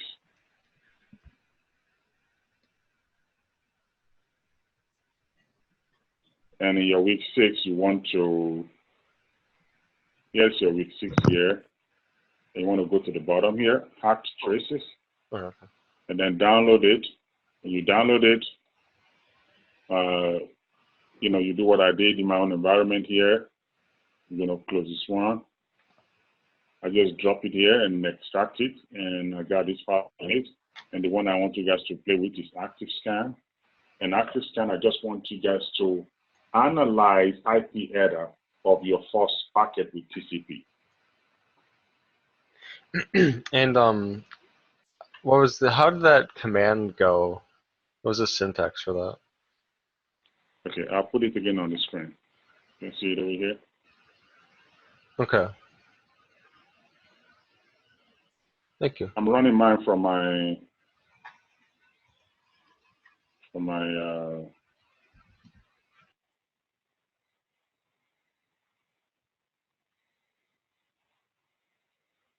I'm going to put this one in the chat window for everybody to see.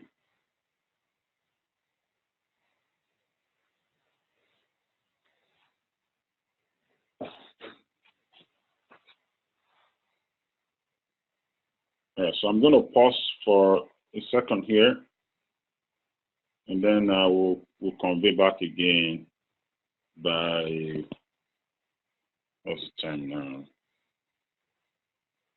It's 8 o'clock now. Let's convey back 8:45. Hey, what did you want us to actually analyze about it? Exactly what I just did. I wanted to analyze the IP header. Okay. So you're going to be taking one by one over here and do the breakdown. You're going to need to open your own stuff here. Remember, in your week 3, you have the header shot here, right? So you're going to take the first.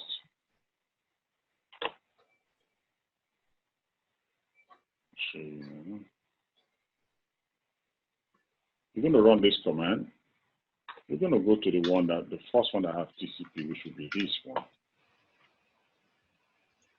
And you're essentially going to use your shot here to break down. That's exactly what we just did now. Which we're going to say the first 4 here, this IP version 4, based on what I have in this chart here, you're going to calculate your header length, which is going to be 5 times 4, which is going to be 20. Your type of service is going to be 00, based on what is here. And you can also verify your answer. As you're going, you'll be checking your answer as you go. You understand what I'm saying? So you're going to say the next one is total length, or type of total length, yeah, 2 and 3. Well, then you're going to go ahead and do that, right? So, this is your byte offset 0, this is your byte offset 1, and then this is your 2 and 3. So then you're going to go ahead and calculate your total length by functioning it into hexadecimal, converting it to decimal. All right? All right, so let's go. 8:45. Right. How long is it supposed to take to download the WinDump? I've been going at it for a while. WinDump should take you about maybe one minute at the most. Well, it's taking a lot longer than that. Well, did you think it's an installer? Are you look, installing it? Can you look at my screen? I'll just show you how to download it. All right. So just look right now, and you can tell when you're doing something wrong. Right. So this is WinDump here now. You click WinDump. You download WinDump. It will take you exactly what it's taking me right now to download that WinDump. You understand? Yeah, then I click on it, it goes to CMD. And mine's already downloaded already. Is that all you have to do? Right. Yeah, it's already downloaded because, unless your browser, so I don't know what your browser you're looking at, but some browser will just go ahead and download it for you without even asking you. So mine already downloaded it for me. So I don't have to run that though. I just put that in the PowerShell? Yep. Yeah, you don't have to run it. I was trying to run it. I was like, yeah, it's not. Just put it in a. All right, let me explain it to you so that you can get to work now because time is running. It's already 8 o'clock. So once you download it, put it in the folder that you want to run it from. See, in my case, I put it in analysis folder. That's where I want to run it from. Okay. Also, download this WinPy app, and that you have to double click and actually install it. Yeah, I did that one fine. Okay. Yeah. So once you do that, then you're good to go. And from that point, you could put it in a directory where you want to run it, and you just call it, just like I did in my own case. So if you're doing yours from your Wireshark, just type W and press tab, and it's going to bring it up or whatever it is you want to do. All right. 45 minutes, 8:45. We're going to regroup, and then we should wrap up. I will pause the video, and then we'll connect back again.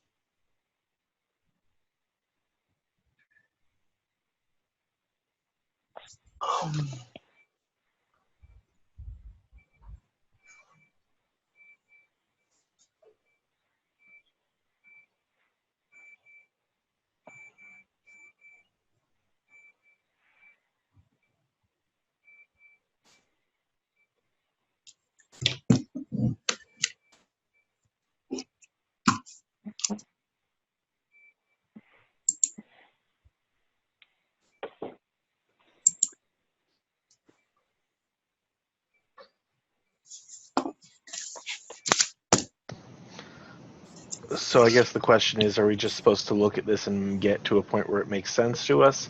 Or are we supposed to be right? Like, is there something we're supposed to be filling out for this? No, you're supposed to be writing down your value, your calculation. So you're gonna, all the header has field. So you're gonna take the first field. Is it version 4? Version 4. You're gonna write it, version 4. Then you hide the header length. So you take all these. You've got a couple of fields there that you have to kind of write out what is the value of those fields in your calculation. So protocol, I'm gonna say TCP. TTL, I'm gonna say 120. Does that make any sense? Yes. Technically the answer is there in front of you, but you want to make sure that you understand how those answers arrived, how you arrive at those answers. Got it. Okay.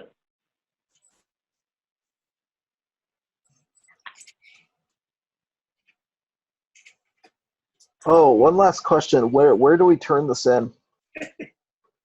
The only thing I'm going to need you to do is just, whatever your Scratch work, we should just number on one page. I'm going to create a Dropbox because I use this work as part of the attendance for this class. And I'm going to create a Dropbox.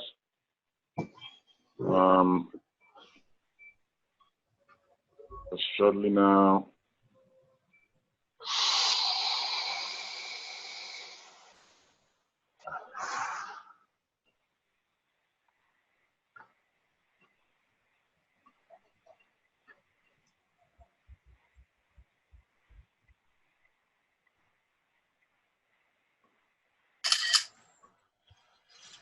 And I want you can, 1 second here.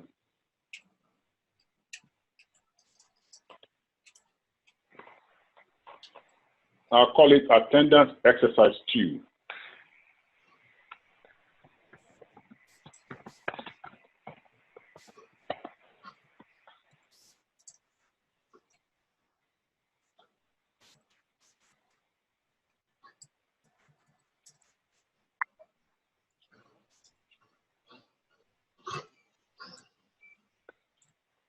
Regardless of what you do, make sure you submit something, okay? Okay. Yes.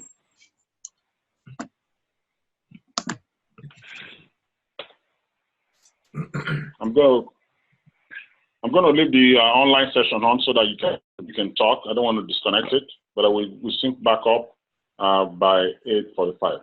I will be offline, but I'll keep the line on. Jamie. Yep.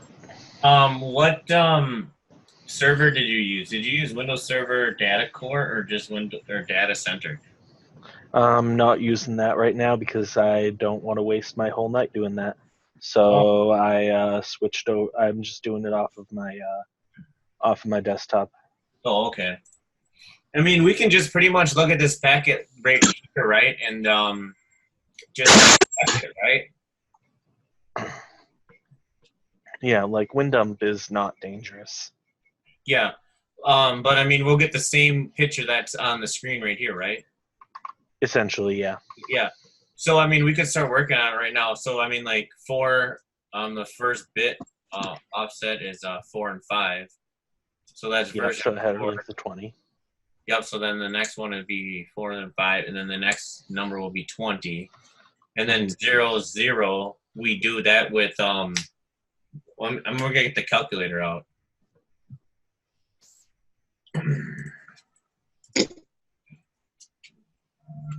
And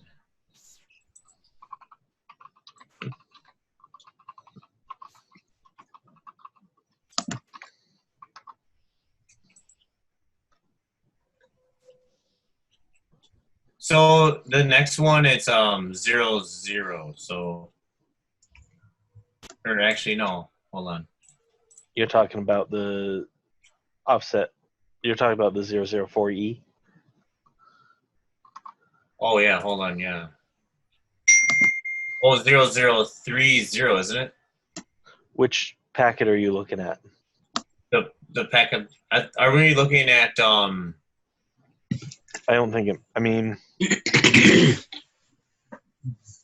I thought the very first, the one that we're gonna look at is the one that starts off at 130624. Okay. And then it's 405010. Let's. I gotta scroll a ways down.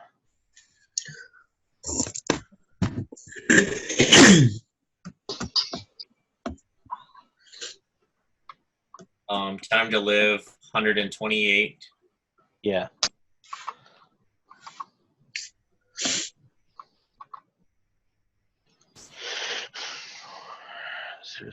C. So 65 is the okay, go ahead. So we could just analyze what we have in front of us. We don't actually need to be downloading this and downloading that. You need the tools you need the tools in order to do it. Where does the file have to be? Does it have to be in the C folder as well?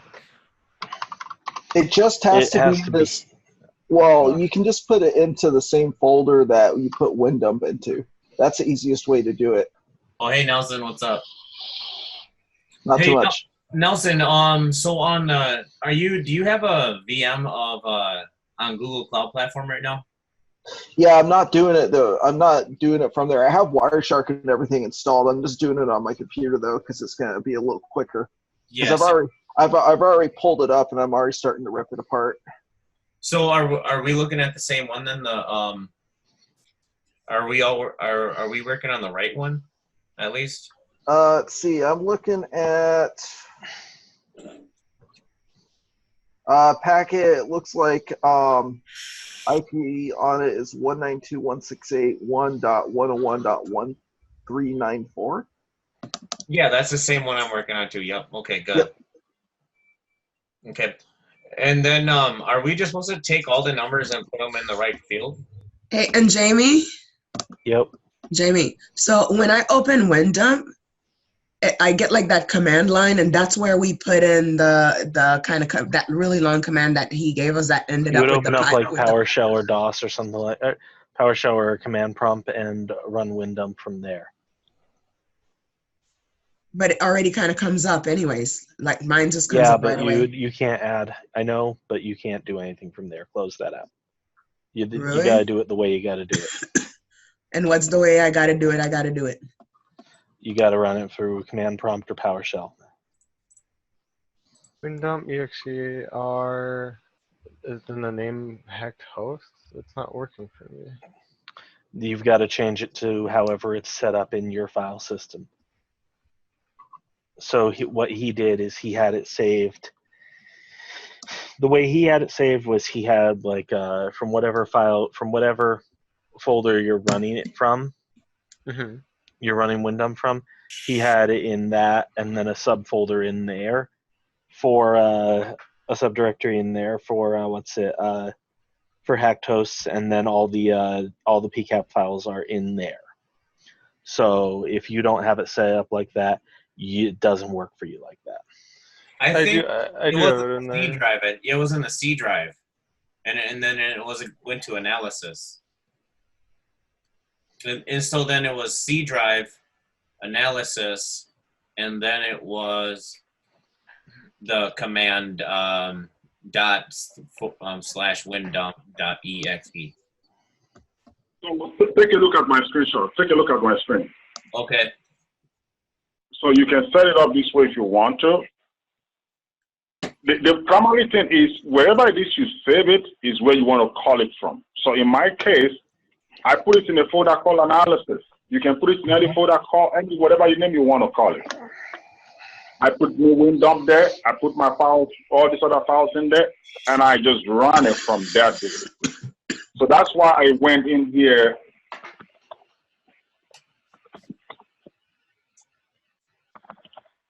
So that's why I went inside C analysis. Right? If you were to put yours inside something else, then you will go inside that place where you put it. So you don't have to do it the way I did it, but I put mine inside a C folder called analysis, and for the sake of whatever, do it like I did mine. And I'll leave that screen on for you. So that way, if you want to do it the way I did mine, and then you can run your stuff like that too. So then Israel, mine is on C, so I could just kind of run it the way it is. If you want to from C, that's fine. I wouldn't do mine. I wouldn't do mine like that because that's your. It makes for a kind of a. Soon you're going to be really. Okay. It's going to get too busy in your drive C, right? So it's better you put. Sorry. So if you put it in drive C, then you will just do this. You will just run it from here. Otherwise, what's my option? What did you say my option was? I say your option is to create a folder like I did here, right? Create a folder, call it analysis, put your stuff inside this folder, and then you can run stuff from inside here. But if you put it in your drive C, that's okay too. But your analysis folder is still inside of your drive C though. Yes, of course, yeah. Yeah. Okay. All right. Okay. I'm saying create a folder on your drive C and then put all your necessary files in there. Okay. Rather than putting everything on your drive C directly. So then when I download WinDump and the other one, go ahead and put all those in the drive C as well as the stuff that I get from the D2L, the hack host trace. Yeah. Just look at. Can you see my screen? Yes, I can. Yeah. Just do it the way I did mine. Oh. Okay. Okay. It'll make things a little bit. Can you? Yeah. I'm gonna take a picture. No, just leave it on. I'll leave it on. Okay.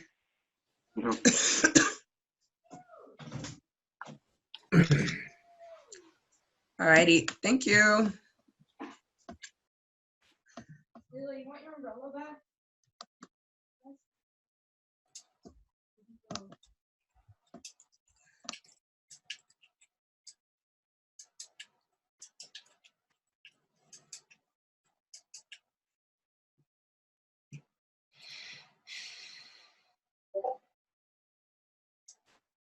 Oh, sure. Okay.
Huh?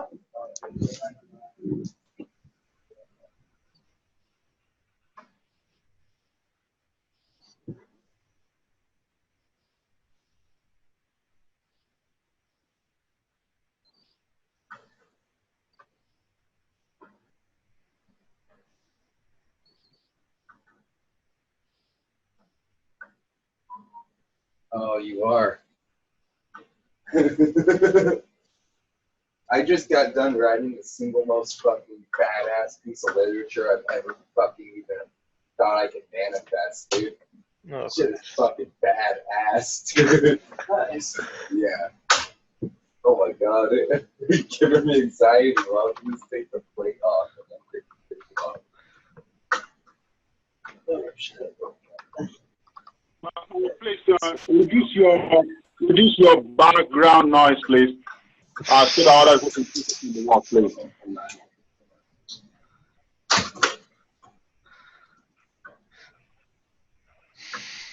Oh god, dude, your fucking gorilla hands are gonna break it, Nelson. Hello. Hang on, let me message him.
So Jamie, or Nelson, or anybody, for byte offset 9, is that number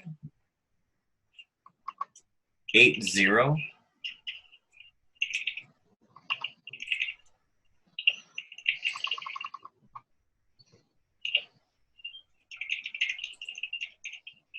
One, 2, 3, 4, 5, 6, 7, 8, 9. Nelson, are you there? I am. I think you're. Are you counting the individual characters? Yeah. Yeah, Going no, like it's 2. So each two characters is 1 byte. okay. So then I'll go 2. So like 1, 2, 3, 4, 5, 6, 7, 8, 9. So the 9th set of characters, 8 and 0, are 8 and 0.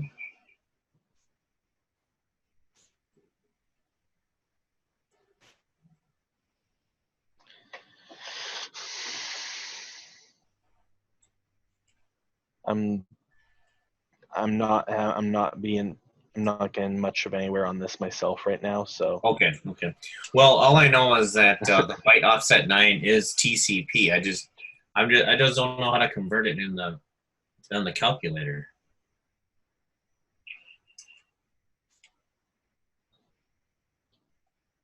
So in the calculator, are you on Win 10? I am. Mm-hmm. Hit the 3 lines in the top left corner. Okay. Yep. Mm-hmm. Programmer. Okay. And then to convert hex to decimal decimal, hit hex. Okay. And type it in there. So that would be okay.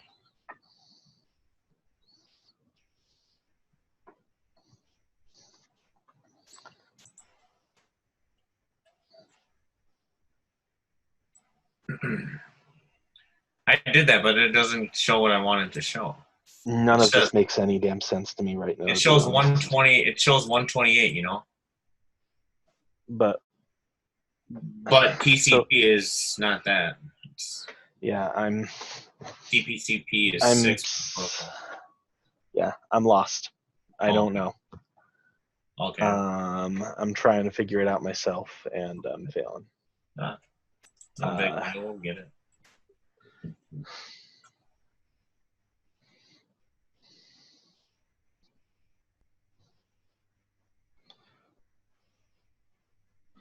I think I've got to get this.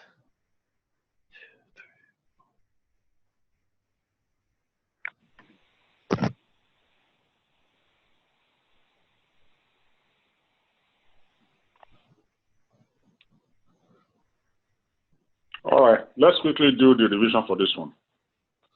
Can we all assemble again? Let's all get together now.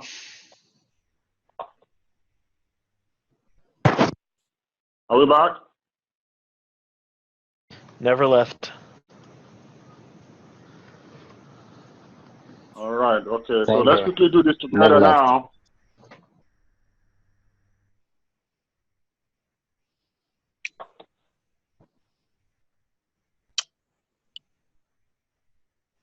Lorenzo, are you there? Yes, sir. All right, Michael. Michael, are you there? Yes, I'm here. Okay. What about Matt? Let's take some attendance. I want to make sure people have not checked out. Matt, are you there? Yes, hello. Okay. Nelson. Trying to run this. Okay, Bless. Yeah. Rita. Okay, Perez. Zion. Cheng Zion. Robert. Robert Asinger. I'm here. Okay. Jonathan.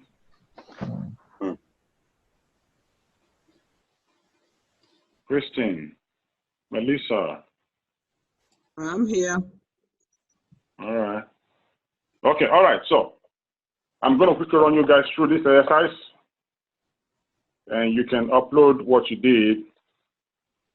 I can see some of you guys are.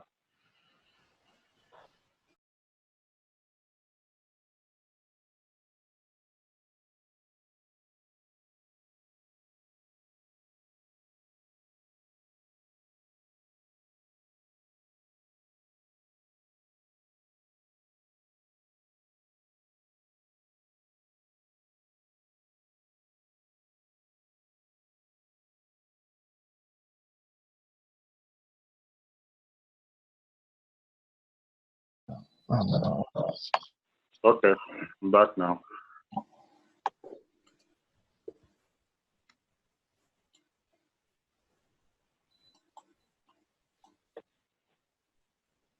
I'm going to try and connect back to my system so you could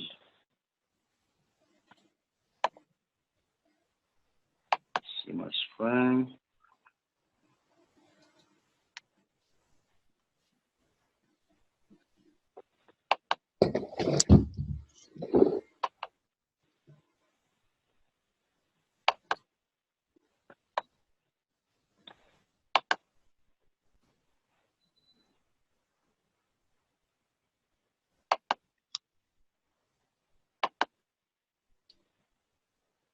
I'm sharing my screen now. Let me know if you can see my screen. I Can you see my screen? Working. Yes. Okay, good.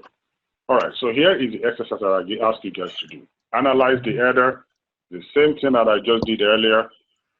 It's always like that. Sometimes you think you understand something, and you did understand it, but there's nothing like practice to help you identify the gaps that you need to practice some more. So I'm going to strongly encourage you after this, go back and do the same thing. I will put the rough video online back up here so we can, we can get started afterwards. So here is this now. Setting up your environment. I want you to pay attention now. If you don't understand something, please ask me now. I would like to kind of make sure that we're all on the same page. That way everybody will understand how to set this up, because one of the key factors is being able to set this up in your own environment. If you do not set this up in your environment, or if you don't do it right away, what's going to happen is you would probably forget how to set this up, and then that would not be. That's why. That would not be great. All right. Where is the somebody's missing? I can just turn up my volume.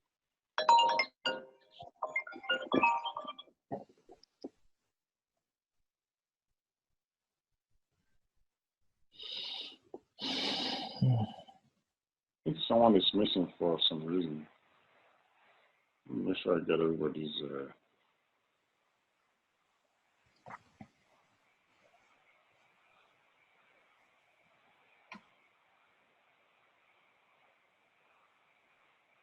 Where's Barbara?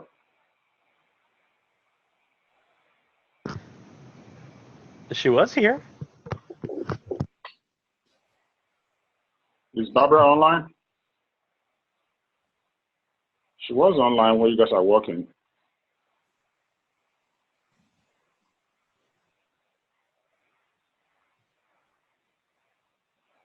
Barbara, are you there?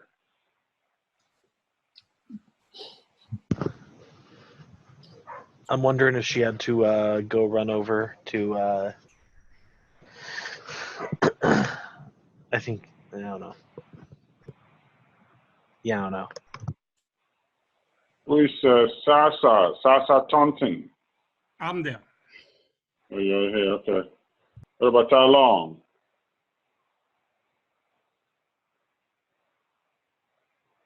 Okay, Talong is online on D12, but you're not online here. Okay. I will take the attendance for this very, very seriously. And the reason I'm doing this is because if you come back to me and say, well, Israel, I don't understand certain things, one of the first thing I will ask you is, were you in class when I'm showing it to you? If you're not in class, then it doesn't really matter whether I'm the best teacher in the world or you are the smartest student on the planet. The minimum that has to happen is that you have to be there when I'm showing, right?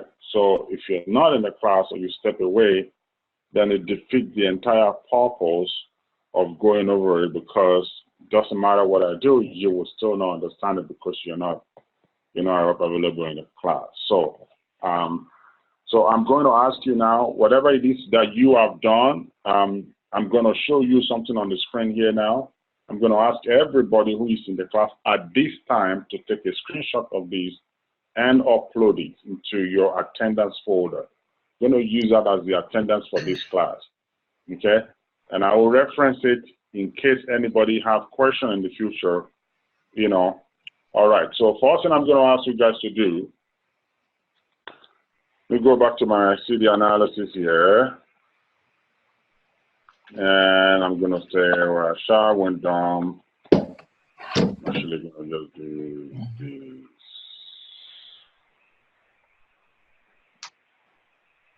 Okay, I want you, everybody, take this screenshot now. Take this screenshot, just this screenshot, and upload it into your Dropbox.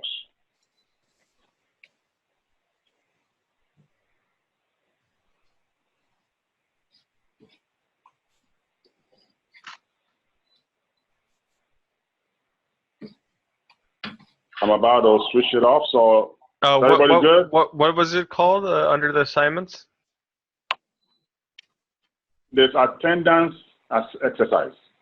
Attendance exercise. Is that not under? It's at the top. I have to refresh shit. All right. Everybody take a screenshot. I'm going to move this screen away now. Yes, All right, sir. good. Thank you. Not yet. Oh, please, Israel. Not yet, please. I just Go want. ahead and do that now. I got to show you guys the other stuff. Just take a screenshot and then you can upload it. The Dropbox is going to open stable for the next couple of minutes. 2 minutes, please. I'm finding a way to take it. Sasa, hit the Windows key and print screen, and they'll take it. Yeah, Mike, just type snip in that bar down there and then open up snip. But I took a picture of it. I can send it to you, Mike. No. You cannot send. Oh, no? Okay. No. You cannot send picture to anybody. Oh, type snip in your bottom line. Snip in tool. Yeah, snip tool, and then click new snip. I already have it already. Okay. If you want to take a snip picture, you can look at my screen. You can just use this and take a snip picture. The last thing you want to do is to send your picture to another person, because if I see 2 snip pictures that looks alike, I will give both of you 0. Oh, okay. Hey, where's this Dropbox at? The Dropbox is under assignment. You will see attendance exercise. You mean the one all the way at the bottom? There's only one Dropbox called attendance exercise today that is going to be open till today. So if you look at it, remember this is the one we did the first time we had this one, and there should be another one there. And if it's not there, I will go ahead and create it. It's at the very top. Forgive me, but I do not see it. It's here. Mm-hmm. Can you see that? Yes. Is that not in the 1085-90 class? You're in 91. I could try going there, I guess. I'm good. Let me go. I will go ahead and put it in the 90 class as well. Okay. Because I just want you guys in the 90 class. So. Because there's only one at the bottom from last week. Okay. Yeah.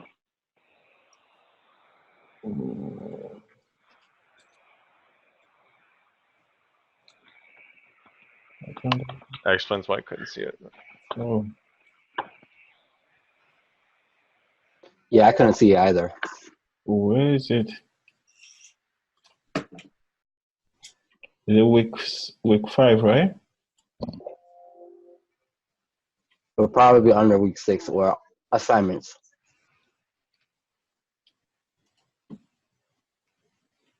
Yeah, it should be in both now. Yeah, now I see it clear as day. So is it on week 6 or week? Just go under assignment. You should see it. It's under assignment. It doesn't matter whether it's week or not. Just go to assignment and drop it inside attendance exercise 2. Oh, there it is. Holla, holla.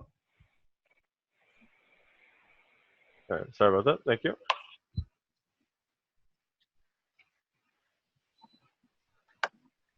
All right.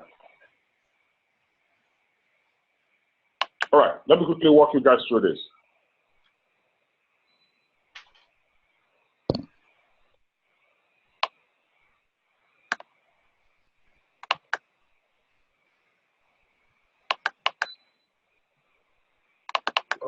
So what I want you guys to do, I told you, I said, analyze this packet and go to the first packet with TCP, which will be this.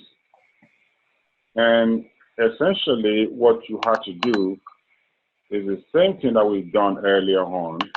You are analyzing packet with the help of your reference header here. The same thing. I would strongly advise you do the same thing once the class is over, or at least practice it a couple of times. Because if you don't, you will forget it. Now, here, this is your key. This is what you're going to be using. All true. You have, I'm going to take this one off the screen. You have byte offset 0 here. And here is your packet. First packet, I told you, 2 characters make a byte. That's 4-5 here. Which means half of this 4 bits is this. Byte offset 0 is this 4-5. Half of it is 4, which is 4 bits. Which means this is version 4. Then in your node, you will write IP equals version 4, right? And ideally, what you would do, if this were to be an exam in a class, then you would just take a screenshot of this place, to show this is what you're analyzing, right? Or you could actually just represent them and write them down. Then this other one here, IP header length. Then the next thing you will do here is to just say IP header length, which is going to be this. It's going to be 5 times 4, which is going to be equals to 20. That is the value. You can add a little note, whatever the value here is a multiplier by 4. That's how you arrive at that. Then your next work will now simply be type of service, TOS. Then for your type of service, it's just next byte offset, which is 00. All right, it's in hexadecimal. 0 in hexadecimal is 0 in decimal. Then that's going to be equals to 0. Then next byte offset, that's when things start getting interesting. So the next one is going to be total length. Then you will say total length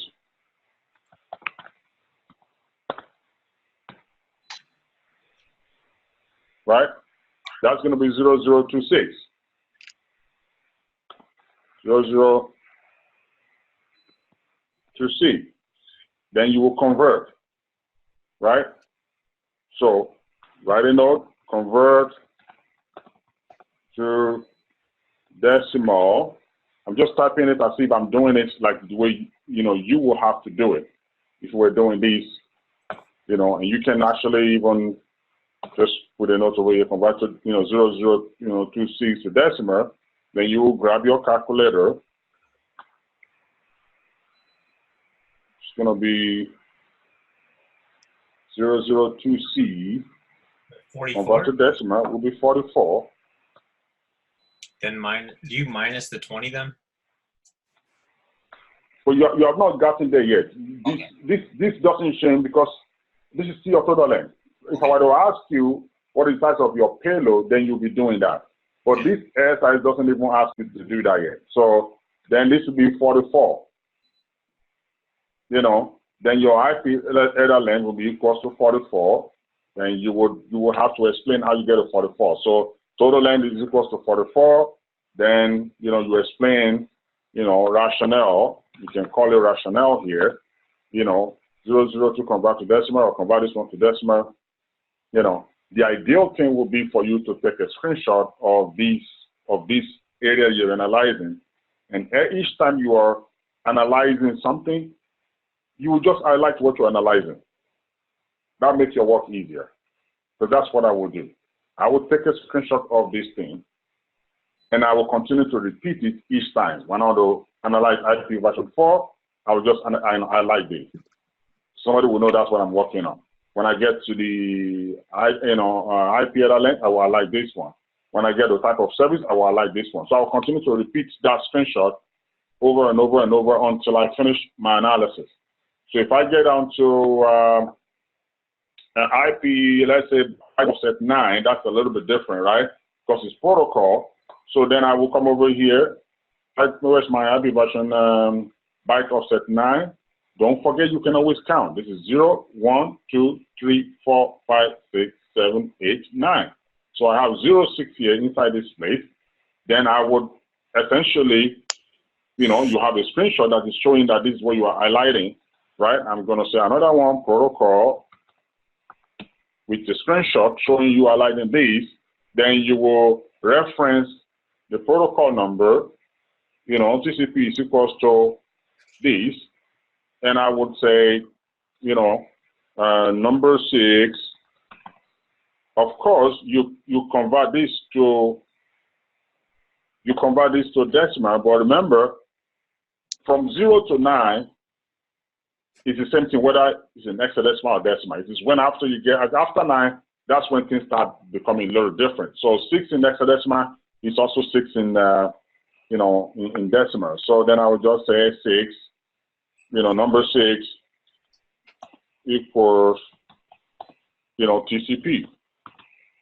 And, you know, for your whatever, you can just put a reference there. Reference, you know, protocol number. You can even put a URL of your information over here. That's if you're submitting it. Then you go to the next one. In each case, this is going to be your reference guide. This is going to be your Bible. This is going to be your dictionary.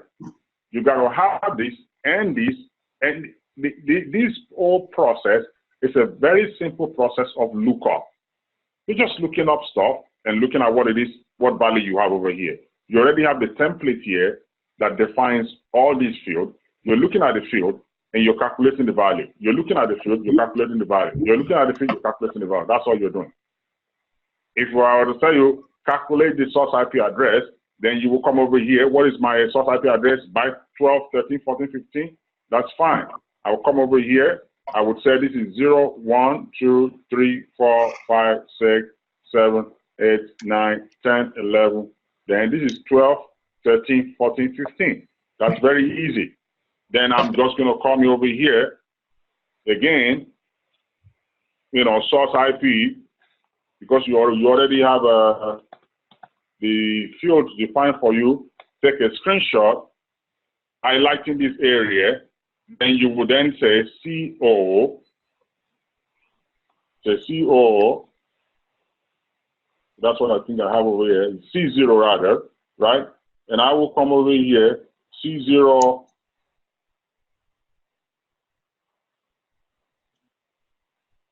equals 192, right? You're just gonna write a little note, you know, convert to decimal as follows, right? CO equals 192. You can use a semicolon or you can use another line. Then you take this one as well, A8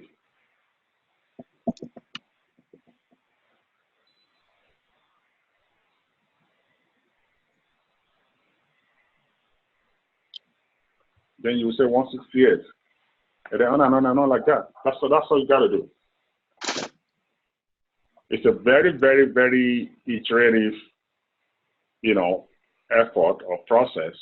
The only two things you need, your calculator, your reference stuff here, this is your field, and this thing. And you're just punching away, that's all. If you can answer the first question, you practically can answer everything. Because you're just repeating the entire process. The thing you did over here is what you're going to do here, is what you're going to do over here, it's going to do throughout.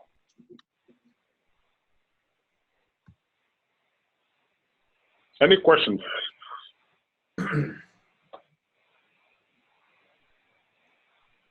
No. What do you say?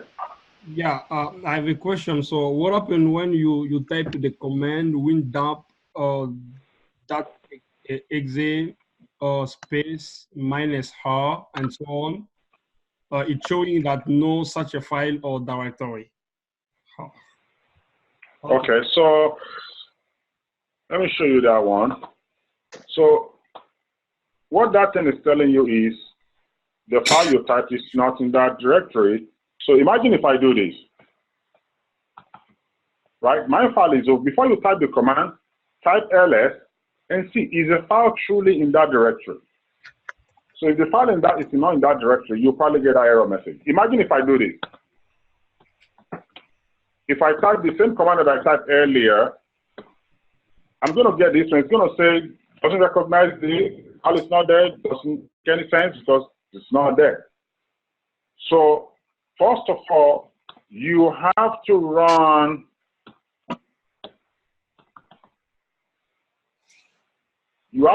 this command wherever you keep your files. So that's why I said, perhaps it might be probably better just do exactly what I did, even though you may not understand it. The key is create a folder. It might probably serve you well to kind of reference these, right? So put everything in a single folder. Create a folder first. My folder, I call it analysis. You can call yours anything you want it. Put all your stuff in it. Everything, put it in it. So did it extract the file? Say that again, sir. Did you extract the file when you downloaded, when we were asked to download? Downloaded what? The is it the hacked Actos? Yeah. Yeah, you will have to download it if you want to analyze the file that is on it. Yeah, what I'm asking is that are we to extract it? Because what I did was I extracted it, but I couldn't even open it then. It was so when you zipped extract already. it like this, yeah. Can you look at what's on my screen? So when you extracted it, do you have this? Do you have this? No. I didn't. Then you didn't extract it. You know how to extract a file? You right-click Yes, like this and say extract all. Yes, I did. So then what did you have on your screen? When you extracted, do you have a folder that looks like this? No, no, I don't have anyone like that, but what I did was, I actually extracted it to my desktop. I created a file for that. So No. Just take the zip file to just do exactly what I did over here. So that way you will have less inconsistency. Like move the entire file into your environment. If you want to work on it on your desktop, that's fine. Then you can do that. Just move the file to wherever it is you want to work on it and extract it there. Then you will have this folder. If you do not see a folder like this, then you didn't extract it. Okay. So this is what I did. I have analysis folder. Put your tools in it. Put the files you want to analyze in it, or the folder, and then reference it accordingly. Israel, quick question. Yeah, sure. Go ahead. What does it come from? The trace one, trace full. What does it come from? Say that again, sir. the file that I can see inside your analysis folder, trace one, trace full, Wednesday brief, what does it come from? Oh, well, it was at the beginning of the class. So at the beginning of the class, we capture the file. We call it Wednesday brief. We call it another one Wednesday. That's nothing, okay? What do you say? For the exercise, we don't need that, right? That just... No, you don't need that. Yeah. I was just using that one to show the class what capturing the file looks like. Okay. Yeah. So this is just an exercise to show them what capturing a file looks like. You don't need that. Again, the key is create a folder, put all your tools in it, move this ACT trace file, extract into this place, just like you're seeing what I'm doing here, and then go ahead and reference it. Now, if I say win dump here, it's just going to pick it because I'm calling it from the directory where it is. And if I say -R, that is to read. And then I have my folder ACT, and you can see your folder here to yourself. If you're not seeing what I'm seeing, then it will not run. Then I can, I can type anything and I can say go and analyze it, and it will do just the same way. But anytime you get an error message, the first thing you have to ask yourself, do I have all my files in the same folder? Am I referencing it correctly? If those are not correct in affirmative, then you're doing something wrong. So I'm going to strongly urge you, go ahead and practice this. And if you are having any difficulty at all, let me know ahead before our next meeting. Perhaps I would ask you to, meet with me, or I can arrange for some tutor to kind of walk you through your environment. I want to make sure we all have the same environment here.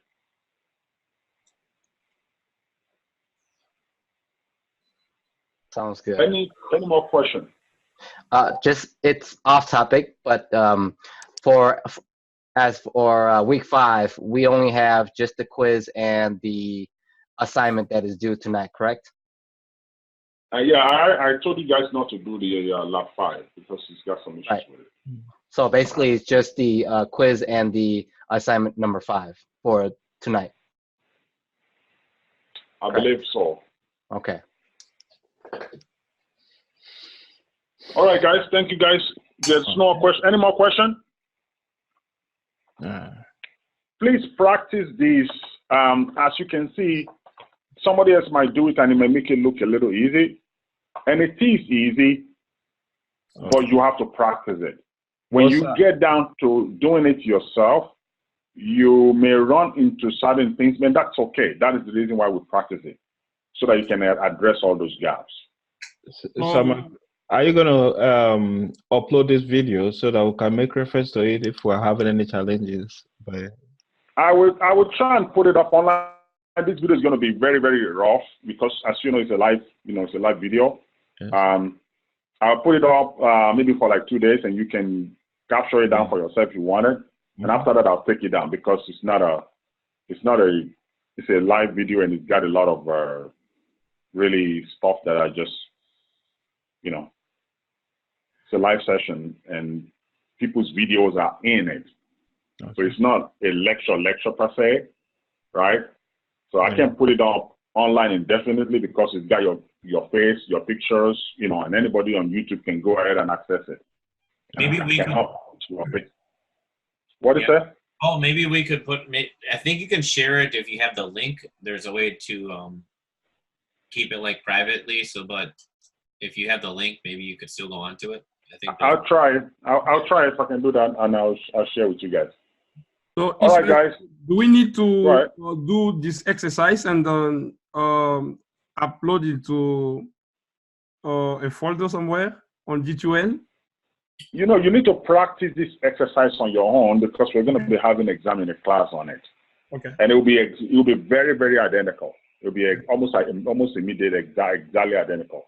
If you practice it on your own and you're very fluid with it, it's going to be a piece of cake. If you do not, then it's going to be a really strong. Got it. All right. Thank you, guys. You guys go and. Thank you. Thank you, sir. Yeah. Thank Make you. sure Have you a good take night. some time and practice it. It's okay if you run into some issues, you just let me know and we'll figure it out. Sounds good. Have a good All night. right. Good night, sir. Thank you.